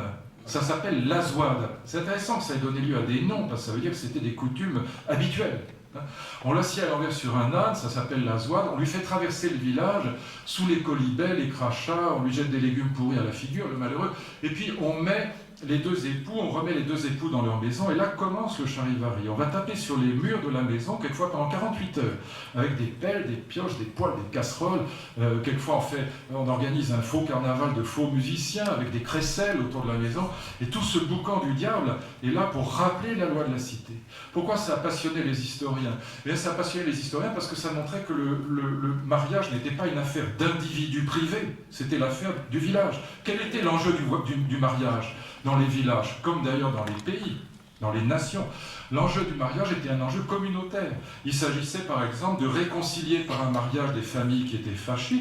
Quel intérêt, vous me direz? Très intéressant. Réconcilier des familles fâchées, ça permettait de mettre des prés, des terrains ensemble qu'on pouvait cultiver plus facilement et de concert, voyez. Et donc, de même que dans les nations, on mariait les princes et les princesses pour une politique de puissance. Et donc l'enjeu du mariage était un enjeu communautaire, et comme ce sont les villages qui avaient marié les jeunes gens, ce sont les villages qui rappelaient la loi du mariage. C'est donc les villageois tout entiers qui s'occupaient de régler son compte au malheureux cocu. Et d'ailleurs, de manière très significative, ce que montre Flandrin, c'est que quand le malheureux cocu se carapatait, il voyait arriver les villageois pour lui faire sa fête, donc il se sauvait. Et dans ce cas-là, tenez-vous bien, on chopait le voisin le plus proche et on lui faisait subir la même sort. Et c'est très intéressant parce que c'est l'idée du contrôle social. C'est très significatif de cette... Vous savez, moi je viens du Berry. Dans mon Berry natal, il y avait toujours la vieille derrière ces rideaux qui était méchante comme une teigne et qui répandait les rumeurs sur tout le monde, qui savait tout sur tout le monde. Ce rôle de contrôle social dans les petits villages était très important. Et il n'avait qu'à dénoncer son vote. Et puis, troisième élément, et ce sera le dernier, je conclurai après, on est encore pour 5 minutes et je m'arrête là, je vous laisse en paix. On m'avait dit 1 heure, alors bon, vous tenez encore le coup. Ça doit pour que ce soit clair, parce que vous allez voir, à la fin, ça va devenir vraiment cette histoire. Enfin, la dimension philosophique de cette histoire est vraiment géniale. Et donc, je serais dommage de la zapper tout à fait. Troisième élément, question centrale, qui est la question d'Edward Shorter dans la naissance de la famille moderne. Comment est né le mariage d'amour en Europe? Pourquoi en gros, c'est l'histoire du 19e et surtout du 20e siècle. Aujourd'hui, on ne conçoit pas, nos enfants ne concevraient pas un mariage autrement que par amour. Eh bien, comment c'est né? Ce que montre Shorter de manière tout à fait géniale, et passionnante, il a vraiment inventé l'idée, c'est que ce mariage d'amour, paradoxalement, aussi étrange que ça puisse paraître, il est inventé par le capitalisme moderne. C'est la première révolution industrielle, au fond, qui lance le processus. Pourquoi? Parce que le capitalisme moderne, il va entraîner un mouvement sociologique de fond, quel mouvement, ce qu'on appelle la naissance de l'individu. Le mot individualisme apparaît dans les années 1830 pour décrire ce mouvement d'arrachement. Imaginez la communauté villageoise. Dans la communauté villageoise, écoutez les mots, ils sont très importants. On est membre d'un corps social. La métaphore biologique est très importante. Un membre, on ne vous arrache pas un bras comme ça, vous en mourrez. Donc on est membre d'un corps social, on est membre du village. Bon. Mais avec le capitalisme moderne, le capitalisme invente le marché du travail, il invente le salariat. C'est la naissance de l'individu. Autrement dit, c'est notamment l'histoire des femmes, d'abord et avant tout. Il y a plus d'ouvrières en 1900 qu'il n'y en a aujourd'hui en France. Et donc ces femmes vont s'arracher, elles vont devenir des petits électrons libres, non plus des membres, mais des individus autonomes. Elles vont s'arracher, les hommes aussi évidemment, mais beaucoup les femmes. Les femmes vont s'arracher au village, à la communauté du village, elles vont monter à la ville. Et là, bénéficier d'une liberté d'individu, et non pas d'un corps social de membres. Elles vont bénéficier de ces libertés qui va être à l'origine du mariage d'amour. Pourquoi? Parce que dans le village, cette jeune fille, imaginez l'histoire, la trajectoire sera plus simple d'une gamine de 15-16 ans. Elle s'arrache à son village, mettons une petite bretonne qui va travailler dans la grande ville de Nantes, où elle va être, que sais-je, ouvrière dans une usine qui fabrique des boîtes de sardines, par exemple. Eh bien, cette petite, dans son village, elle était mariée sans qu'on lui demandât son avis. Et puis le matin, on la tapait un peu pour la sortir du lit à 5 heures, aller garder les vaches. Elle n'était pas payée pour ça. Elle s'arrache au village, elle monte à la ville. Là, elle devient ouvrière. Et là, double liberté. Distance par rapport au curé, aux frères et sœurs, aux parents qui la mariaient, distance par rapport au village. Elle cesse d'être un membre d'une communauté pour devenir un individu autonome. Et deuxième nerf de la guerre, si je puis dire, qui est capital, et c'est là que Marx se trompe, le salariat est une formidable émancipation. Au lieu de la taper le matin pour la sortir du lit et la faire travailler sans la payer, on lui donne un salaire. Et si petit soit-il, cette autonomie matérielle, financière, va permettre à cette jeune femme de dire non au village. Je ne veux pas être mariée avec le un tel que vous avez choisi pour moi de toute éternité. Je veux me marier. Et je veux me marier avec le jeune homme bien fait qui travaille là-bas à l'établi et pour lequel j'éprouve du sentiment. Et c'est comme ça que le mariage choisi va devenir mariage d'amour, par amour. Par amour, et avec les conséquences que ça entraînera.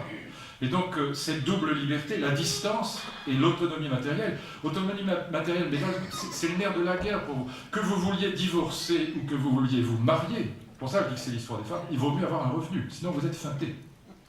Et donc le revenu, ce salariat, va être à l'origine de cette autonomie par rapport au village, de cette distance par rapport... Et entre parenthèses, si j'avais le temps, je vous le montrerai aussi, c'est la naissance de la laïcité en France.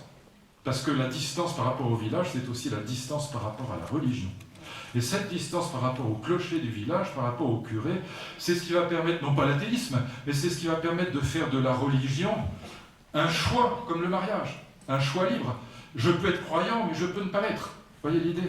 Donc c'est très très important cette histoire. Elle a des ramifications sans fin. Elle est magnifique. 3 conséquences sur lesquelles je termine. La première conséquence, c'est évidemment l'invention du divorce.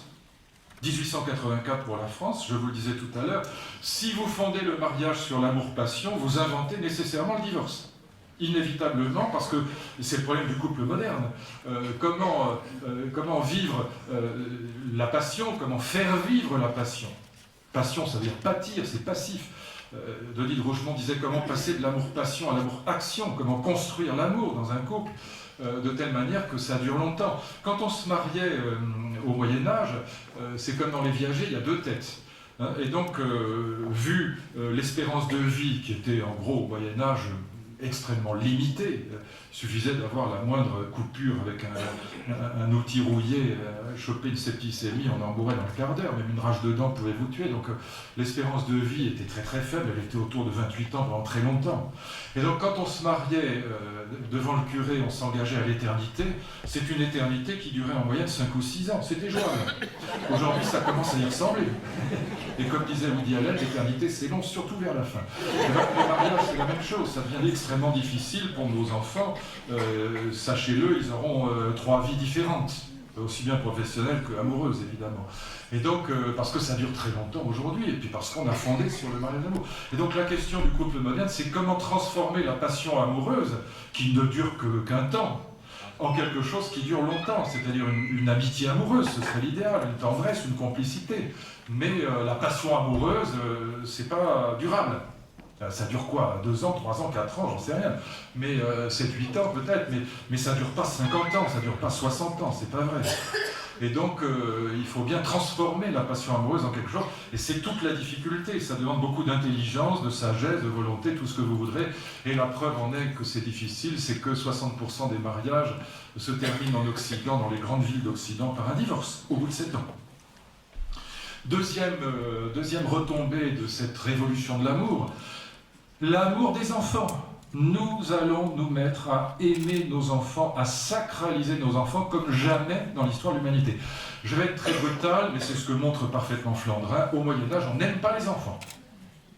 L'enfant est beaucoup moins important que l'adulte, pour des raisons à la fois affectives, simplement parce que le mariage d'amour est transitif. Quand on se marie par amour, quand on aime passionnément sa femme ou son mari, on aime les produits de l'amour que sont les enfants. C'est transitif, on les adore.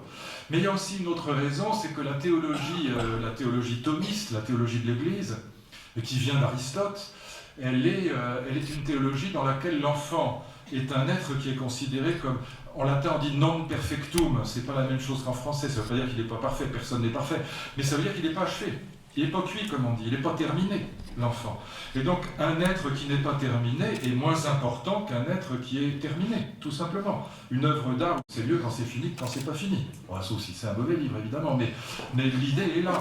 Et donc l'enfant il n'est pas cuit, il n'est pas terminé, donc la mort d'un enfant c'est pas très grave.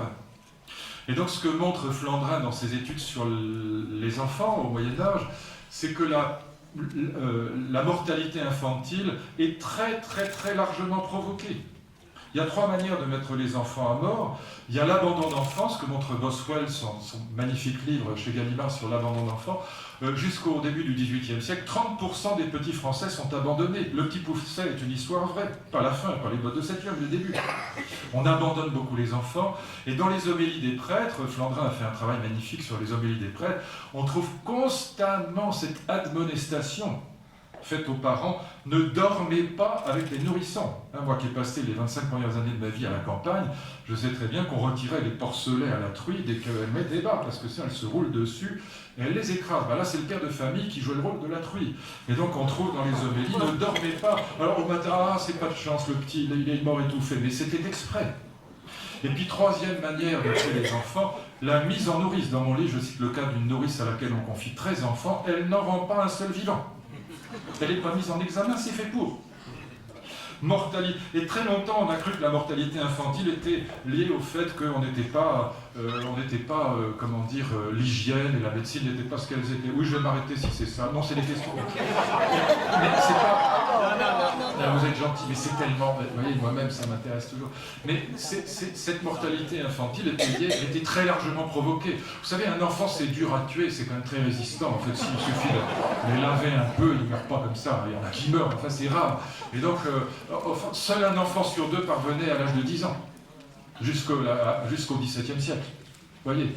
Et donc, on avait une mortalité infantile très bonne. Pourquoi? Parce que le premier, l'aîné, c'était important, lignage.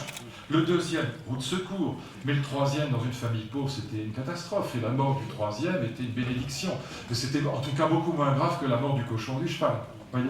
Et donc, la révolution de l'amour va entraîner un amour des enfants exponentiel. Aujourd'hui, nous adorons nos enfants. On les sacralise. Il y a une sacralisation de l'enfance qui est d'ailleurs parfois excessive, qui pose des problèmes en matière d'éducation, parce qu'on transmet l'amour, mais pas assez la loi et les savoirs. Là, c'est le fond de l'affaire aujourd'hui. Mais en tout cas, ce qui est certain, c'est qu'en moyenne, il y a toujours des femmes qui congèlent les bébés, mais enfin, c'est pas la majorité du genre. Il y a aussi des poissons volants, comme dit l'autre, mais c'est pas la majorité du genre. On va se mettre à aimer nos enfants. Et ça, une troisième conséquence, c'est celle-là qui m'intéresse philosophiquement. Et je vous laisse avec. C'est que ce que nous allons vivre, c'est une véritable révolution dans l'ordre du sacré. Et c'est ça qui m'intéresse dans le deuxième humanisme, qui est lié à cette révolution de l'amour, à cette révolution du mariage d'amour. Eh bien, nous allons vivre ce que j'appelle, oui, une révolution dans l'ordre du sacré. Alors le sacré, si vous ouvrez un dictionnaire, on vous expliquera sacré, etc., l'étymologie, on dira que c'est l'opposé du profane. Non, bien sûr que c'est ça, mais c'est pas seulement ça. Le sacré, ça s'entend en français, c'est ce pourquoi on peut se sacrifier. Moi, c'est comme ça que je le définirais. Le sacré, c'est lié au sacrifice. Des valeurs sont sacrées quand je pourrais mourir pour elles. C'est pour ça que je ne cesse de dire, arrêtons de dire les terroristes, quand on parle de Daesh, ce sont des islamistes. Des gens ne se font pas exploser s'ils n'ont pas une certaine représentation du sacré. Jamais ils mourraient volontairement s'ils n'avaient pas l'idée du sacré et du sacrifice en eux. Quand j'entends l'autre crétin, je ne vais pas le citer, mais qui dit ce sont des lâches, etc. Je déteste Daesh autant que Mao ou Hitler. Hein. Bon, donc, j'ai écrit plusieurs textes sur l'islamo-nazisme. Et donc, pardon, Badiou, pour moi, l'apologie du maoïsme et des 70 millions de morts, c'est pour moi l'horreur absolue aussi grande que l'apologie de Hitler ou de Daesh. Mais je ferme la parenthèse. Mais c'est vrai que, néanmoins, on ne peut pas dire qu'ils sont lâches. Un type qui va se faire exploser, qui a une ceinture autour de lui, il a le sentiment du sacré. C'est tout ce que vous voudrez, c'est peut-être une ordure, mais c'est pas un lâche. C'est induisible, c'est un démon. Et pour nous qui sommes de civilisation chrétienne, même, bon, je ne suis pas croyant, mais peu importe, nous avons en tête une image du sacrifice qui est quand même préformée par Jésus. Et Jésus, c'est celui qui se sacrifie non pas pour tuer, mais pour sauver les autres. C'est l'idée, en tout cas. Ce qui fait qu'on a beaucoup de mal à comprendre Daesh, parce que c'est l'inverse de Jésus, si je puis dire. On a là un sacrifice pour tuer, pour faire du mal, alors que pour nous, l'idéal du sacrifice, même quand il est devenu laïque, c'est le sacrifice pour sauver les autres. C'est le type qui se jette sur un V1 avec son avion, parce que le V1, la fusée allemande va toucher une école. Pour nous, c'est ça le sacrifice. Et donc, je ferme la parenthèse, mais de toute façon, dans sacrifice, on entend sacré, et dans sacré, on entend sacrifice. Il y a trois figures du sacré dans l'histoire du monde. Hein, si je devais écrire, je ferais un jour, une histoire du sacré. Et c'est ça qui m'intéresse dans cette histoire du deuxième humanisme. Si j'écrivais un jour une histoire du sacré, j'insisterais sur le fait qu'il y a trois figures du sacré. Il y a trois visages du sacré dans l'histoire du monde. Il y a Dieu, et Dieu sait que les guerres de religion ont été atroces. On n'a rien à envier à Daesh. Hein, soyons clairs, nos guerres de religion ont été aussi atroces qu'il est possible d'imaginer. La Saint-Barthélemy, on embranche les enfants de 5 ans vivants pour les mettre à rôtir dans l'âtre, tout ça au nom de l'amour du Christ, parce qu'ils sont protestants. On n'a pas été meilleurs que Daesh, loin de là. Et donc, guerres de religion, elles ont été atroces. Et ensuite, évidemment, deuxième figure du sacré, c'est comme un escalier, on descend vers du plus divin au plus humain. Très intéressant comme histoire du sacré. Eh bien, deuxième figure du sacré, la nation. On est mort en masse pour la patrie. La fleur au fusil, comme on disait en 14. Et puis, tu parles d'une fleur au fusil, les malheureux, quand vous lisez Céline, on a une autre image de cette fleur au fusil, l'horreur absolue. Et puis, troisième figure du sacré, on est mort pour la révolution. On parlait de Badiou tout à l'heure, 70 millions de morts en Chine dans des conditions abominables, hein, et dont un certain nombre d'imbéciles font encore l'apologie. Et donc on sciait les gens vivants entre des feuilles de palmier pour ne pas gâcher les cartouches. J'ai une amie chinoise que j'adore, qui est fille d'un colonel de l'armée rouge, et qui a vu, elle me racontait ça l'autre jour, la semaine dernière encore, les gens marchaient à genoux sur des tessons de bouteilles avant qu'on les achève à coups de pioche. Bon, tout ça a été une horreur absolue. Le maoïsme était la pire abomination, sinon Hitler, la Shoah par balle à l'Est a été atroce, inimaginable de cruauté. Donc on n'a rien à envier à Daesh, encore une fois. Mais c'est les trois figures du sacré. Ce sont des figures du sacré mortifères. Dieu, la patrie, la révolution. Et je prétends, pour des raisons que je ne peux pas analyser là, ce serait trop long, que ces trois grandes figures du sacré sacrifice, figures mortifères, au sens latin qui portent la mort, elles ont disparu d'Europe de l'Ouest. Très récemment, mais disparu. Il y a des croyants, il y en a dans la salle, vu l'âge moyen de la salle, probablement 70 ou 80% de croyants. Il y a des patriotes, nous aimons la France. Non, c'est statistique, mais c'est comme ça. Et puis, vous savez, dans mon enfance, il y avait 85% de catholiques en France. Aujourd'hui, on est autour de 45-50%. Il y a une déchristianisation très grande. Et il y a des patriotes, j'en suis, j'aime la France, mais certainement pas patriotes au sens de 1914, c'est pas vrai. Souvenez-vous, le général Nivelle, le chemin des dames, 360 000 morts en 6 semaines. Aucune famille de France n'accepterait ça aujourd'hui. Aucune. C'est fini. Patriote, oui, mais pas au sens mortel du terme. Le révolutionnaire, il n'y en a plus. Notre petit facteur à grosses joues a disparu et Mélenchon est révolutionnaire dans les urnes. Ce qui est très bien. Eh ben, je lui souhaite bonne chance, et vu les scores qu'il fait, on peut dormir tranquille. Eh bien, c'est fini tout ça. Et maintenant, posez-vous la question, c'est ça la question. Pour ça que je vous ai raconté tout ça. Pour qui ou pourquoi vous seriez prêt à risquer votre vie? C'est ça la question du sacré. Parlons des choses réelles. C'est ça. La vraie philosophie, c'est de parler de ce que Hegel disait, la philosophie, c'est son temps saisi dans la pensée. Ihre Zeit in Gedanken erfasst, en bon français. Son temps ramassé dans la pensée. Il a raison, c'est d'abord ça. Essayer de comprendre ce qu'on vit. Et donc, pas faire l'apologie de l'identité malheureuse et de la Troisième République, des blouses grises et des plumes sergents-majors. Essayons de comprendre ce que nous vivons. Et puis peut-être de comprendre le monde dans lequel vont vivre nos enfants ou nos petits-enfants. Et donc, c'est d'abord ça, c'est aussi autre chose, mais c'est d'abord ça, comprendre son époque. Et donc, demandez-vous pour qui ou pourquoi vous seriez prêt à risquer votre vie. Réponse pour l'immense majorité d'entre nous, les seuls êtres pour lesquels nous serions prêts à risquer nos vies et qui par conséquent nous apparaissent comme sacrés, dignes de sacrifice, ce sont d'abord des personnes et non pas des abstractions. Dieu, la patrie, la révolution peuvent toujours courir et c'est tant mieux. Ce sont des personnes de chair et de sang, et évidemment, ce sont d'abord celles qui sont sacralisées par l'amour. Bien sûr, nos enfants, parce que nous sommes là pour les protéger, mais aussi nos amis, et nos amants, nos maîtresses, nos maris, nos femmes, nos parents, nos frères, nos sœurs. Et puis l'être humain en général. Moi, je ne vous connais pas, monsieur, mais je ne sais pas si je suis très courageux, mais je sais que si vous étiez agressé au Bataclan ou ailleurs, je sais que mon devoir, ce serait de vous défendre, alors que le Bataclan lui-même, le théâtre, ici, si joli soit-il, je m'en fiche. C'est pas là, je ne risquerai pas ma vie pour défendre la peinture qui est au plafond. Mais pour vous défendre, oui, probablement. Je le ferai. Et donc, ou en tout cas, j'essaierai du mieux que je peux, parce qu'il ne faut jamais présumer de son courage physique. Pour moi, le courage physique, c'est quand même ce qu'il y a de plus difficile dans la vie, mais peu importe, l'idée est là. Et donc, ce que nous vivons aujourd'hui, c'est ce que j'appelle la sacralisation de l'humain.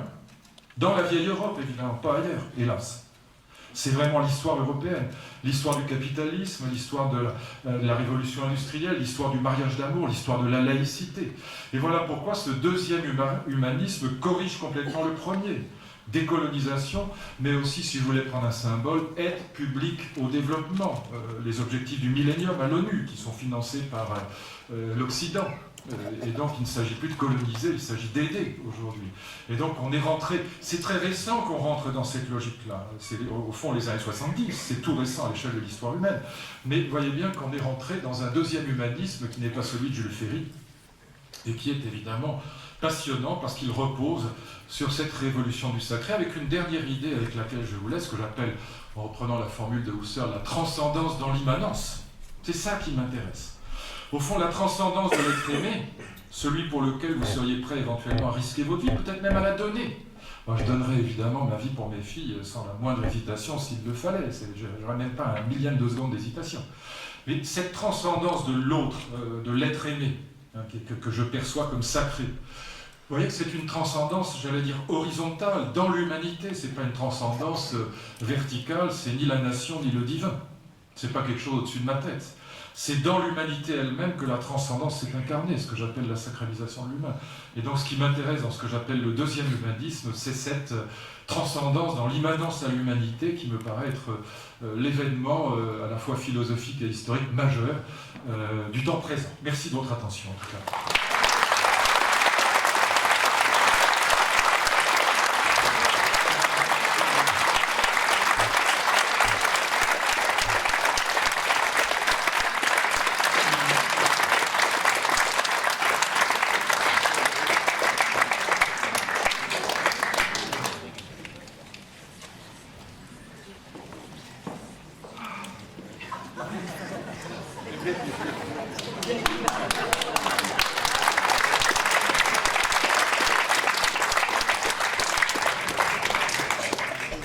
Bon, bonjour tout le monde.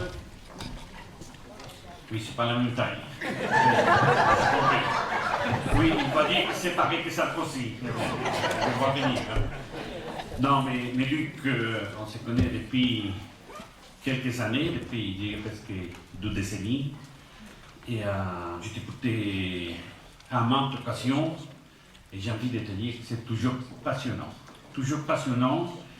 Parce qu'avec toi, je veux dire, quand tu écoutes 1 heure et demie, qu'est-ce qu'on voyage à travers les temps? Parce qu'il a commencé par la mythologie, jusqu'au temps moderne, on est passé par le Moyen-Âge, etc. Mais aussi tu nous as fait voyager à travers l'espace. La Grèce, l'Algérie, les États-Unis, la Chine, je ne vais pas citer tous les pays, alors merci beaucoup. Tu nous fais passer à chaque occasion, je peux témoigner à chaque occasion, tu nous fais passer des moments très agréables. Maintenant, tu parlais beaucoup de la liberté, c'était presque au début de tes propos, et je fréquentais Albert Jacquard, et Albert Jacquard disait que l'être humain est une merveille. Et pourquoi il disait que l'être humain est une merveille? Parce que regardez tout ce qu'il a fait. Regardez, comme on l'a dit Luc, les animaux répètent. Il ne faut pas rien de spécial. Mais là, regardez ce théâtre. Qu'est-ce qu'il a fait? À partir de quoi? De tout ce qui était par la terre. L'homme a sélectionné les différents morceaux et regardez cette beauté. Mais lui, l'homme ne peut pas devenir un homme qu'à travers les autres. Un homme seul ne vaut rien du tout. L'homme vaut en fonction des rencontres, des échanges avec les autres. Mais l'autre n'est pas moi. L'autre est très différent. Il y a des similitudes et des différences. L'autre est un étranger. Mais je ne dois jamais oublier, et je vais vous donner, je vais répéter cette phrase 3-4 fois, parce que pour moi elle est fondamentale. Avant tout, l'homme est un être humain. Et quand je dis ça, si je suis à côté de Rosemary, oui, elle est née en France, moi je suis né au Mexique, elle a vécu ici à Tarbes, à Paris, moi j'ai vécu à Pau, etc. Il y a beaucoup de différences entre nous deux, Rosemary. Mais il y a un point commun, et qui est le plus important de tous, c'est que nous sommes des êtres humains. Et que je rencontre un Chinois, je rencontre un ouvrier, je rencontre un grand philosophe comme Luc Ferry, je dis, il y a beaucoup de différences, des tailles, des connaissances, etc. Mais la principale caractéristique que nous partageons, c'est d'être des êtres humains. Et pour moi, c'est le plus important. Chaque fois que je rencontre quelqu'un, c'est la première chose qui passe à mon esprit. Et ça s'appelle l'altérité. Alors, qu'est-ce que la relation humaine, l'altérité? C'est des extrêmes avec des points intermédiaires, mais les extrêmes, c'est la haine et l'amour. Tu as parlé de l'amour à la fin. La haine, c'est quoi? Le refus de l'autre. L'amour, c'est quoi? La fusion avec l'autre. L'aime, je n'aime pas que tu existes. Presque si je pouvais te tuer, je le ferais. Tu as parlé de ça à la fin. Mais l'amour, j'imagine ma vie avec toi. Alors, 4 types d'amour, parce que c'est un thème passionnant. Les Grecs classaient l'amour en 4. Eros, c'est plutôt l'amour sexuel, passionné, tu as parlé de ça. Storgé, c'est plutôt familial. Et surtout par rapport aux enfants. C'est les mots de ta femme, je trouvais très intéressant.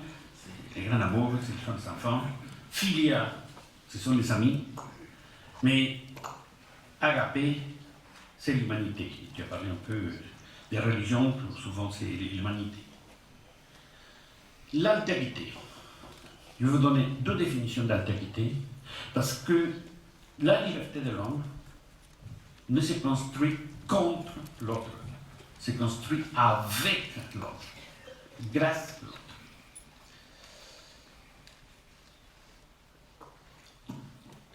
L'altérité, c'est considérer, reconnaître que l'autre est un sujet de désir et non un objet pour satisfaire mes désirs. Et c'est très fort. Cette définition, j'adore parce qu'il faut la pratiquer. Quand Rosemary m'appelle pour me dire Fernando, on organise quelque chose, pour nous c'est quelque chose de très important. Oui. Moi, je ne veux plus me dire, bon, est-ce que ça m'intéresse ou non? Non.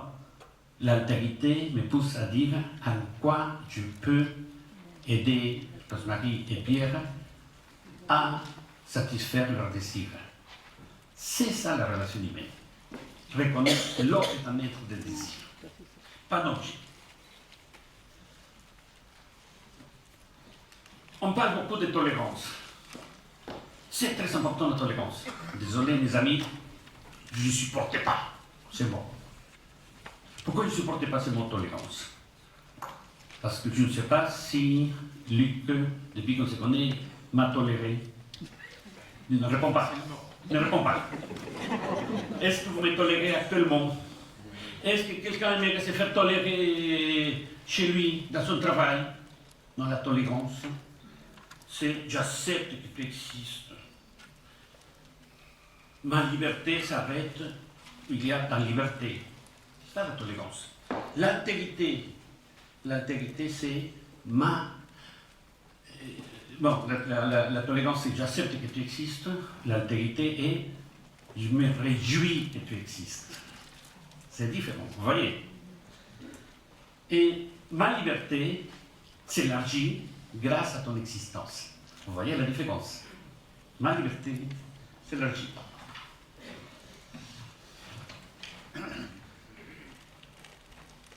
Et même, vous allez me poser la question, bon, il parle d'amour, tout le monde, l'humanité, mais on a des ennemis, tous, non, pas Luc, mais tout le monde a des ennemis dans la vie.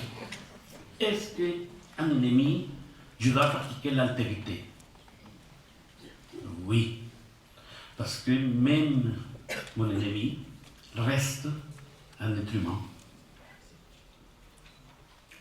Et qu'est-ce que nous apprenons aussi de nos ennemis? Qu'est-ce que nous apprenons de nous, où nous réagissons face à un ennemi? Alors, l'ennemi nous aide beaucoup à nous comprendre, voire à nous développer. Il y a le mot autrui, mais je n'aime pas beaucoup le mot autrui parce que c'est un peu trompeur. Pourquoi? Parce qu'il met l'accent sur l'autre, l'autre différent. Il faut aussi, chaque fois qu'on va parler d'autrui, l'autre, il faut dire aussi monde similaire. Parce que c'est les deux.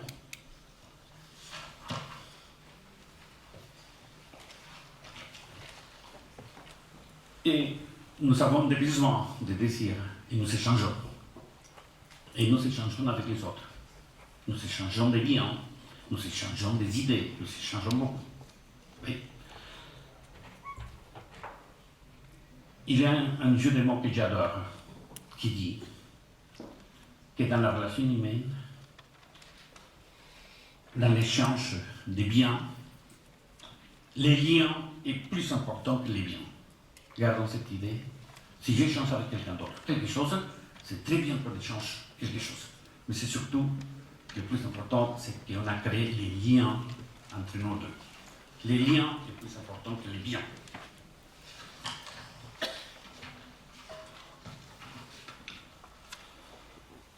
Deuxième définition de l'altérité est la construction mutuelle d'identité.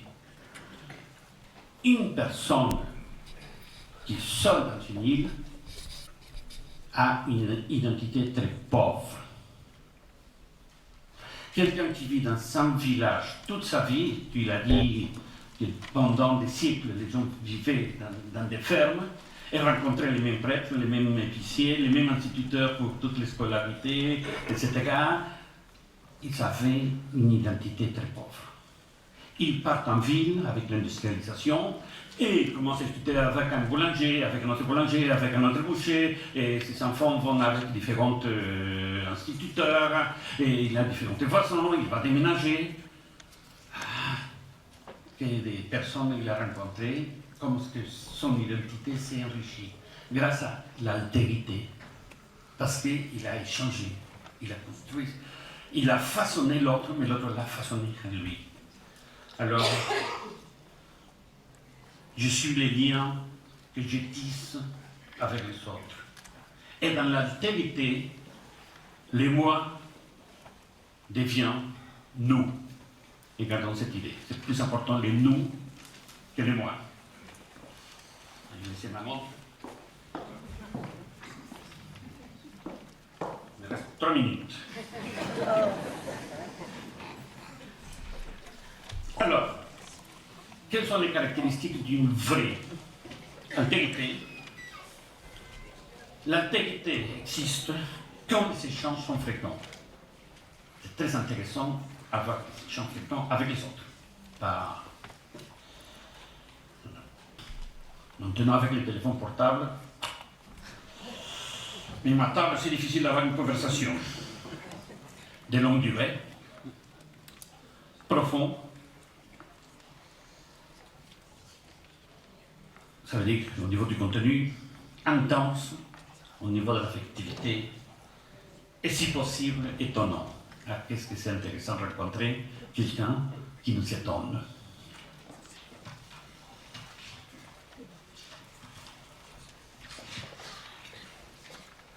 Conclusion. Je te transforme, tu me transformes. Gardons cette idée. Avec l'autre, on se transforme mutuellement. Et chaque fois que je vais rencontrer l'autre, je vais me dire, grâce à lui, je deviens un être humain. Et avant tout, je dois reconnaître qu'il est un être humain. Merci beaucoup.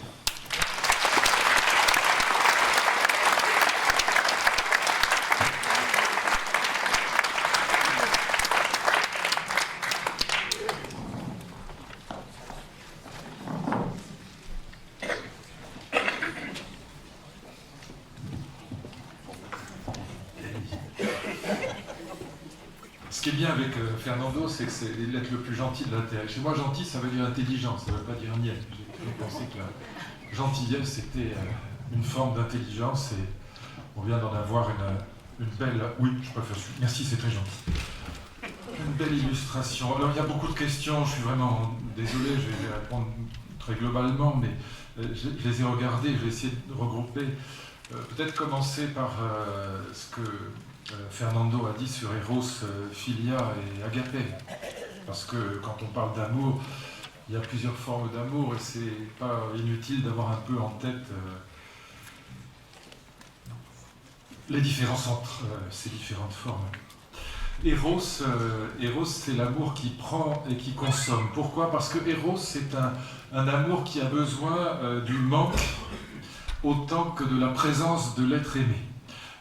Dans la philosophie de Platon, et d'ailleurs ça va après Platon parcourir toute l'histoire de la philosophie jusqu'à Freud, compris, Eros est lié à une théorie du plaisir et de la douleur qui est très très intéressante, qui est très amusante aussi. Je vous la fais en quelques secondes. L'idée est la suivante, c'est que le plaisir et la douleur, ce sont des processus en 3 temps. Vous allez voir tout de suite après le rapport avec Eros. Des processus en 3 temps. Commençons par le plaisir. Le plaisir, je suis dans un état d'équilibre, mon corps est à peu près en harmonie avec le reste du monde. En clair, je n'ai ni faim ni soif en ce moment. Voilà. Et puis progressivement, deuxième temps, en pente douce, vous voyez ça un peu comme le symbole de la racine carrée. Je pars d'un état d'équilibre et puis en pente douce, d'un seul coup, je m'aperçois que, enfin pas d'un seul coup parce que c'est presque insensible, je m'aperçois que je commence à avoir soif ou à avoir faim. Et puis si je continue la pente, ça devient extrêmement douloureux. Et qu'est-ce que je fais si j'ai soif? J'avale un grand verre d'eau fraîche. Et c'est un vrai bonheur. Le plaisir suppose le manque. S'il n'y avait pas le manque, si j'étais sous perfusion tout le temps, je n'aurais aucun plaisir à boire et à manger. Même chose évidemment pour l'amour sexuel. C'est ce qui faisait dire à Montaigne que le mariage est comme une cage, ainsi faite que les oiseaux qui sont dehors n'ont qu'une idée y entrer, mais ceux qui sont dedans n'ont qu'une idée en sortir. Parce que l'être aimé est toujours là. Et, je veux dire, le garde-manger est toujours plein, si je puis dire. Et puis la douleur, c'est la même chose, mais à l'inverse. Vous partez aussi d'un état d'équilibre, mais au lieu que la pente soit lente, je me coupe le doigt, hein, la pente est brutale, d'un seul coup je me fais mal, et en revanche, le retour à l'équilibre est lent. La cicatrisation est lente. Donc c'est le même schéma, mais à l'inverse. Et donc c'est ça le schéma d'Eros. En clair, ça veut dire que Eros, encore une fois, a besoin du manque de l'être aimé autant que de sa présence. D'où le fait, c'est la structure de Don Juan. Chez Kierkegaard, c'est très joliment analysé, à partir d'une analyse hegelienne qui est très belle. Don Juan est intrinsèquement malheureux, il est dans une contradiction permanente, comme le drogué, parce qu'il a besoin constamment de rapprocher les prises, si je puis dire, et d'augmenter les doses, comme un drogué. Mais il a besoin du manque aussi. S'il n'y avait pas le manque, il n'y aurait pas de plaisir à le combler. Donc Eros est une structure contradictoire, donc déceptive. Deuxième terme, philia.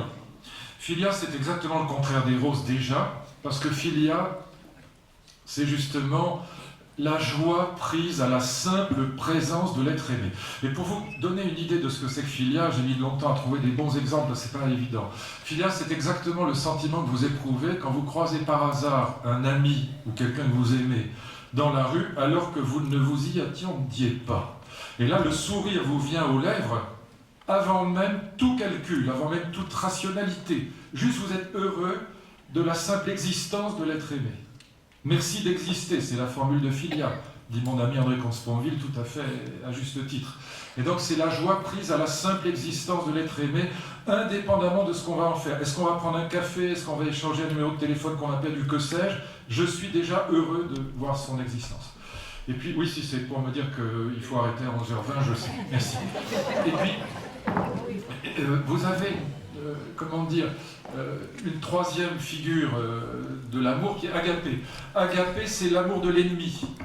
C'est si on te frappe la joue gauche, dans la joue droite, ou la joue droite dans la joue gauche. Et donc c'est l'amour qui va jusqu'à l'amour de l'ennemi. Simone Veil, je ne parle pas de la femme politique, mais de la philosophe, avec un W, avait une très belle image pour faire comprendre agapé, que j'aime beaucoup, c'est la théorie juive du Tzimtzum. Dieu, c'est-à-dire la théorie juive de la création du monde. Dieu n'a pas créé le monde par une excroissance de lui-même, par surpuissance, mais au contraire comme la marée qui se retire pour laisser apparaître le sable. Dieu s'est fait faible, il s'est fait manque d'être pour qu'il y ait de l'être. Il s'est fait faible pour que l'autre puisse exister. Agapé, c'est laisser l'autre exister. Les enfants, c'est le contraire d'agapé. C'est comme le dégât des eaux. Quand vous les invitez pour un goûter d'anniversaire, vous les retrouvez dans la cuisine, la salle de bain, dans votre lit, dans votre chambre à coucher. Ça envahit tout. Agapé, c'est être capable de se retirer pour laisser l'autre exister. On me pose une question, c'est donc ça va jusqu'à l'amour de l'ennemi. On me pose une question, deuxième question, sur Najat Vallaud-Belkacem et la réforme du collège. Eh bien, comme j'ai un peu d'agapé encore qui me reste en moi, je n'en dirai rien. Troisième point. expédition que nous avons organisée, Jean-Pierre Chevènement, François Bayrou et moi, contre la suppression des classes bilingues, contre la suppression du latin et du grec, contre cette absurdité de programme d'histoire. Cette réforme est folle. On croit que Valls et Hollande veulent franchement déshonorer ce ministère. C'est inimaginable. Benoît Hamon et Najat Vallaud. Vous voyez, Payon était un homme intelligent, un agrégé de philosophie, un républicain. On peut être en désaccord avec lui sur les rythmes scolaires, mais c'est un homme intelligent et cultivé. On peut être d'accord ou pas d'accord avec Jean-Pierre Chevènement, avec Bayrou, avec Jacques Lang, mais on avait des personnages qui représentaient des visions politiques. Là, c'est inimaginable. Voilà, je ne peux pas dire plus. Vous voyez que je n'ai même pas respecté Agapé, mais bon. Mais je n'en dirai pas plus. Un dernier point, puisqu'on doit s'arrêter. Alors, il y a beaucoup de questions sur l'Europe et le reste du monde, l'humanisme, comment les autres peuples peuvent y accéder, est-ce que l'Amazonie est entrée dans l'histoire, enfin, au fond, ethnocentrisme, européocentrisme, où on en est de cette question. Cette histoire, je vous ai dit qu'elle était européenne au départ, exclusivement européenne au départ. Après, ça s'étend via la mondialisation, plus ou moins au reste du monde. Je vous dirais simplement une chose, et puis je m'arrêterai là. Sur l'Europe. Ce que nous vivons aujourd'hui, chers amis, remettez-vous pour le comprendre en mai 68 ou au début des années 70 et vous verrez ce que je veux dire. Par la pensée, remettez-vous là-bas. Ce qu'on vit aujourd'hui, c'est le déclin de l'Europe et la victoire des valeurs européennes, avec un môle de résistance qui est l'islamisme fanatique. Et c'est le seul. Partout, nous avons gagné. Partout, les valeurs de l'Europe ont gagné. Remettez-vous en 68-70. Quand j'ouvre les yeux sur le monde, en 68 j'ai 17 ans, quand je commence à regarder un peu ce qui se passe dans le monde, qu'est-ce que je vois en 68-70 ? Je vois à l'Est l'horreur absolue. Les pays de l'Est abominables.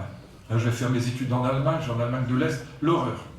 Je vois la révolution culturelle chinoise, 70 millions de morts. Donc Badiou fait l'apologie encore aujourd'hui, ce qui me sidère. Pourquoi pas faire l'apologie de Hitler ? C'est pas mieux. Et donc je vois cette révolution culturelle chinoise, l'absolue horreur. Je regarde les pays d'Amérique latine, Videla, Pinochet, l'horreur. Je regarde en Europe même, mes amis. La révolution des œillets n'est pas faite au Portugal. La Grèce des colonels est un régime néo-nazi, c'est Aube dorée. Franco, mon père a fait la guerre d'Espagne avec Malraux, Franco est encore vivant. Je regarde aujourd'hui, tout a tourné en faveur des valeurs de l'Europe, sauf Daesh, Boko Haram et Al-Qaïda et les autres. Et donc nous avons gagné très largement le combat des valeurs. Mais nous ne sommes pas fichus parce que notre État-providence est très gros, il est très gras, et que nous sommes attaqués par les nouveaux entrants, par les BRICS, par la Chine en particulier. Les coûts de production des entreprises chinoises sont 35 fois inférieurs aux nôtres. Et ça attaque nos États-providence. Et donc nous sommes incapables de nous engager dans des réformes difficiles parce que nous voulons garder nos acquis, ce qui est tout à fait compréhensible. Mais c'est très difficile dans le contexte de la mondialisation. Donc je dirais victoire de l'Europe à part Daesh et déclin économique de l'Europe, ce qui est très grave. C'est ça que nous vivons aujourd'hui. Et puis, question sur l'ethnocentrisme et l'européocentrisme, et je prends une minute qui me reste pour vous dire ce que j'en pense. Oui, je suis très clairement européocentriste. Oui, à 100%. Sans aucune hésitation et sans aucun remords ni culpabilité. Pourquoi ? Pas sur le plan esthétique, il y a des choses magnifiques en Chine, dans le monde arabe, en Inde, il y a des œuvres d'art, il y a des œuvres littéraires, il y a des œuvres philosophiques partout dans le monde qui sont sublimes. C'est pas ça. Les Arabes inventent l'algèbre, les Chinois, Confucius et le Tao, c'est magnifique. C'est pas ça. C'est que l'Europe invente quelque chose à nul autre pareil, qui est cette histoire de l'humanisme, c'est-à-dire à la fois la protection sociale et l'autonomie. Nous avons les deux. Nous avons construit à la fois des systèmes, je parle de l'Europe de l'Ouest évidemment, nous avons construit des systèmes de protection sociale extraordinaires, magnifiques, et dont nous ne voulons pas nous priver aujourd'hui, à juste titre. Et en même temps, nous avons construit de l'autre côté un système de liberté, de droits de l'homme, de démocratie extraordinaire. Le mariage d'amour en fait partie. L'Europe, disait Kant dans un texte que j'ai traduit, Was ist Aufklärung, qu'est-ce que les Lumières, 1784, Kant disait, il a tellement raison, l'Europe, c'est la sortie de l'enfance. Au fond, c'est la seule civilisation, il disait, c'est la sortie de la minorité, la sortie de l'enfant, la seule civilisation dans laquelle les citoyens, les êtres humains sont traités, y compris les femmes, sont traités comme des adultes. On ne vous dit pas, vous n'avez pas le droit de passer le permis de conduire. Et donc c'est la seule civilisation de l'âge adulte, c'est-à-dire de l'autonomie et en même temps de la protection sociale. On n'a pas l'équivalent aux États-Unis. C'est la laïcité, la fin des guerres des religions. Aux États-Unis, vous avez encore une God We Trust sur les billets de l'âge. Eh bien, tout ça, c'est l'Europe, et oui, de ce point de vue-là, c'est-à-dire du point de vue de la protection sociale et de l'autonomie et de l'âge adulte, l'Europe est une civilisation à nul autre pareil et très supérieure à toutes les autres réunies. Voilà pourquoi je suis totalement pro-européen, et voilà pourquoi j'assume cet européocentrisme sans la moindre culpabilité. Mon seul problème, c'est qu'il va falloir défendre cette Europe, elle est très attaquée, y compris de l'intérieur. Et donc le problème que nous avons devant nous est celui-là, comment maintenir cette civilisation européenne dans le contexte de la mondialisation. Vu l'état de l'Union européenne, c'est pas gagné, mais il y a plein de choses à faire. Et encore une fois, si vous me réinvitez l'année prochaine, je vous raconterai volontiers ce que je dois faire sur le sujet. Merci à vous.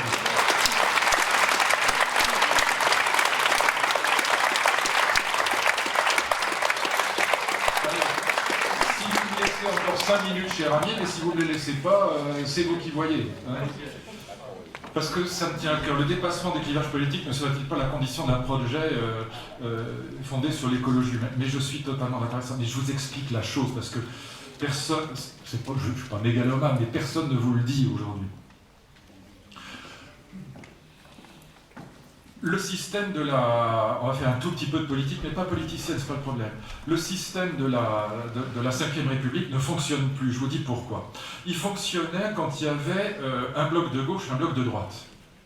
Aujourd'hui, ça ne fonctionne plus parce qu'il y a 3 blocs en France. Il y a le Front National, ils sont à peu près équivalents, c'est 3 tiers. Front National, l'UMP, et puis, donc, disons la droite républicaine, et puis la gauche qui est très divisée.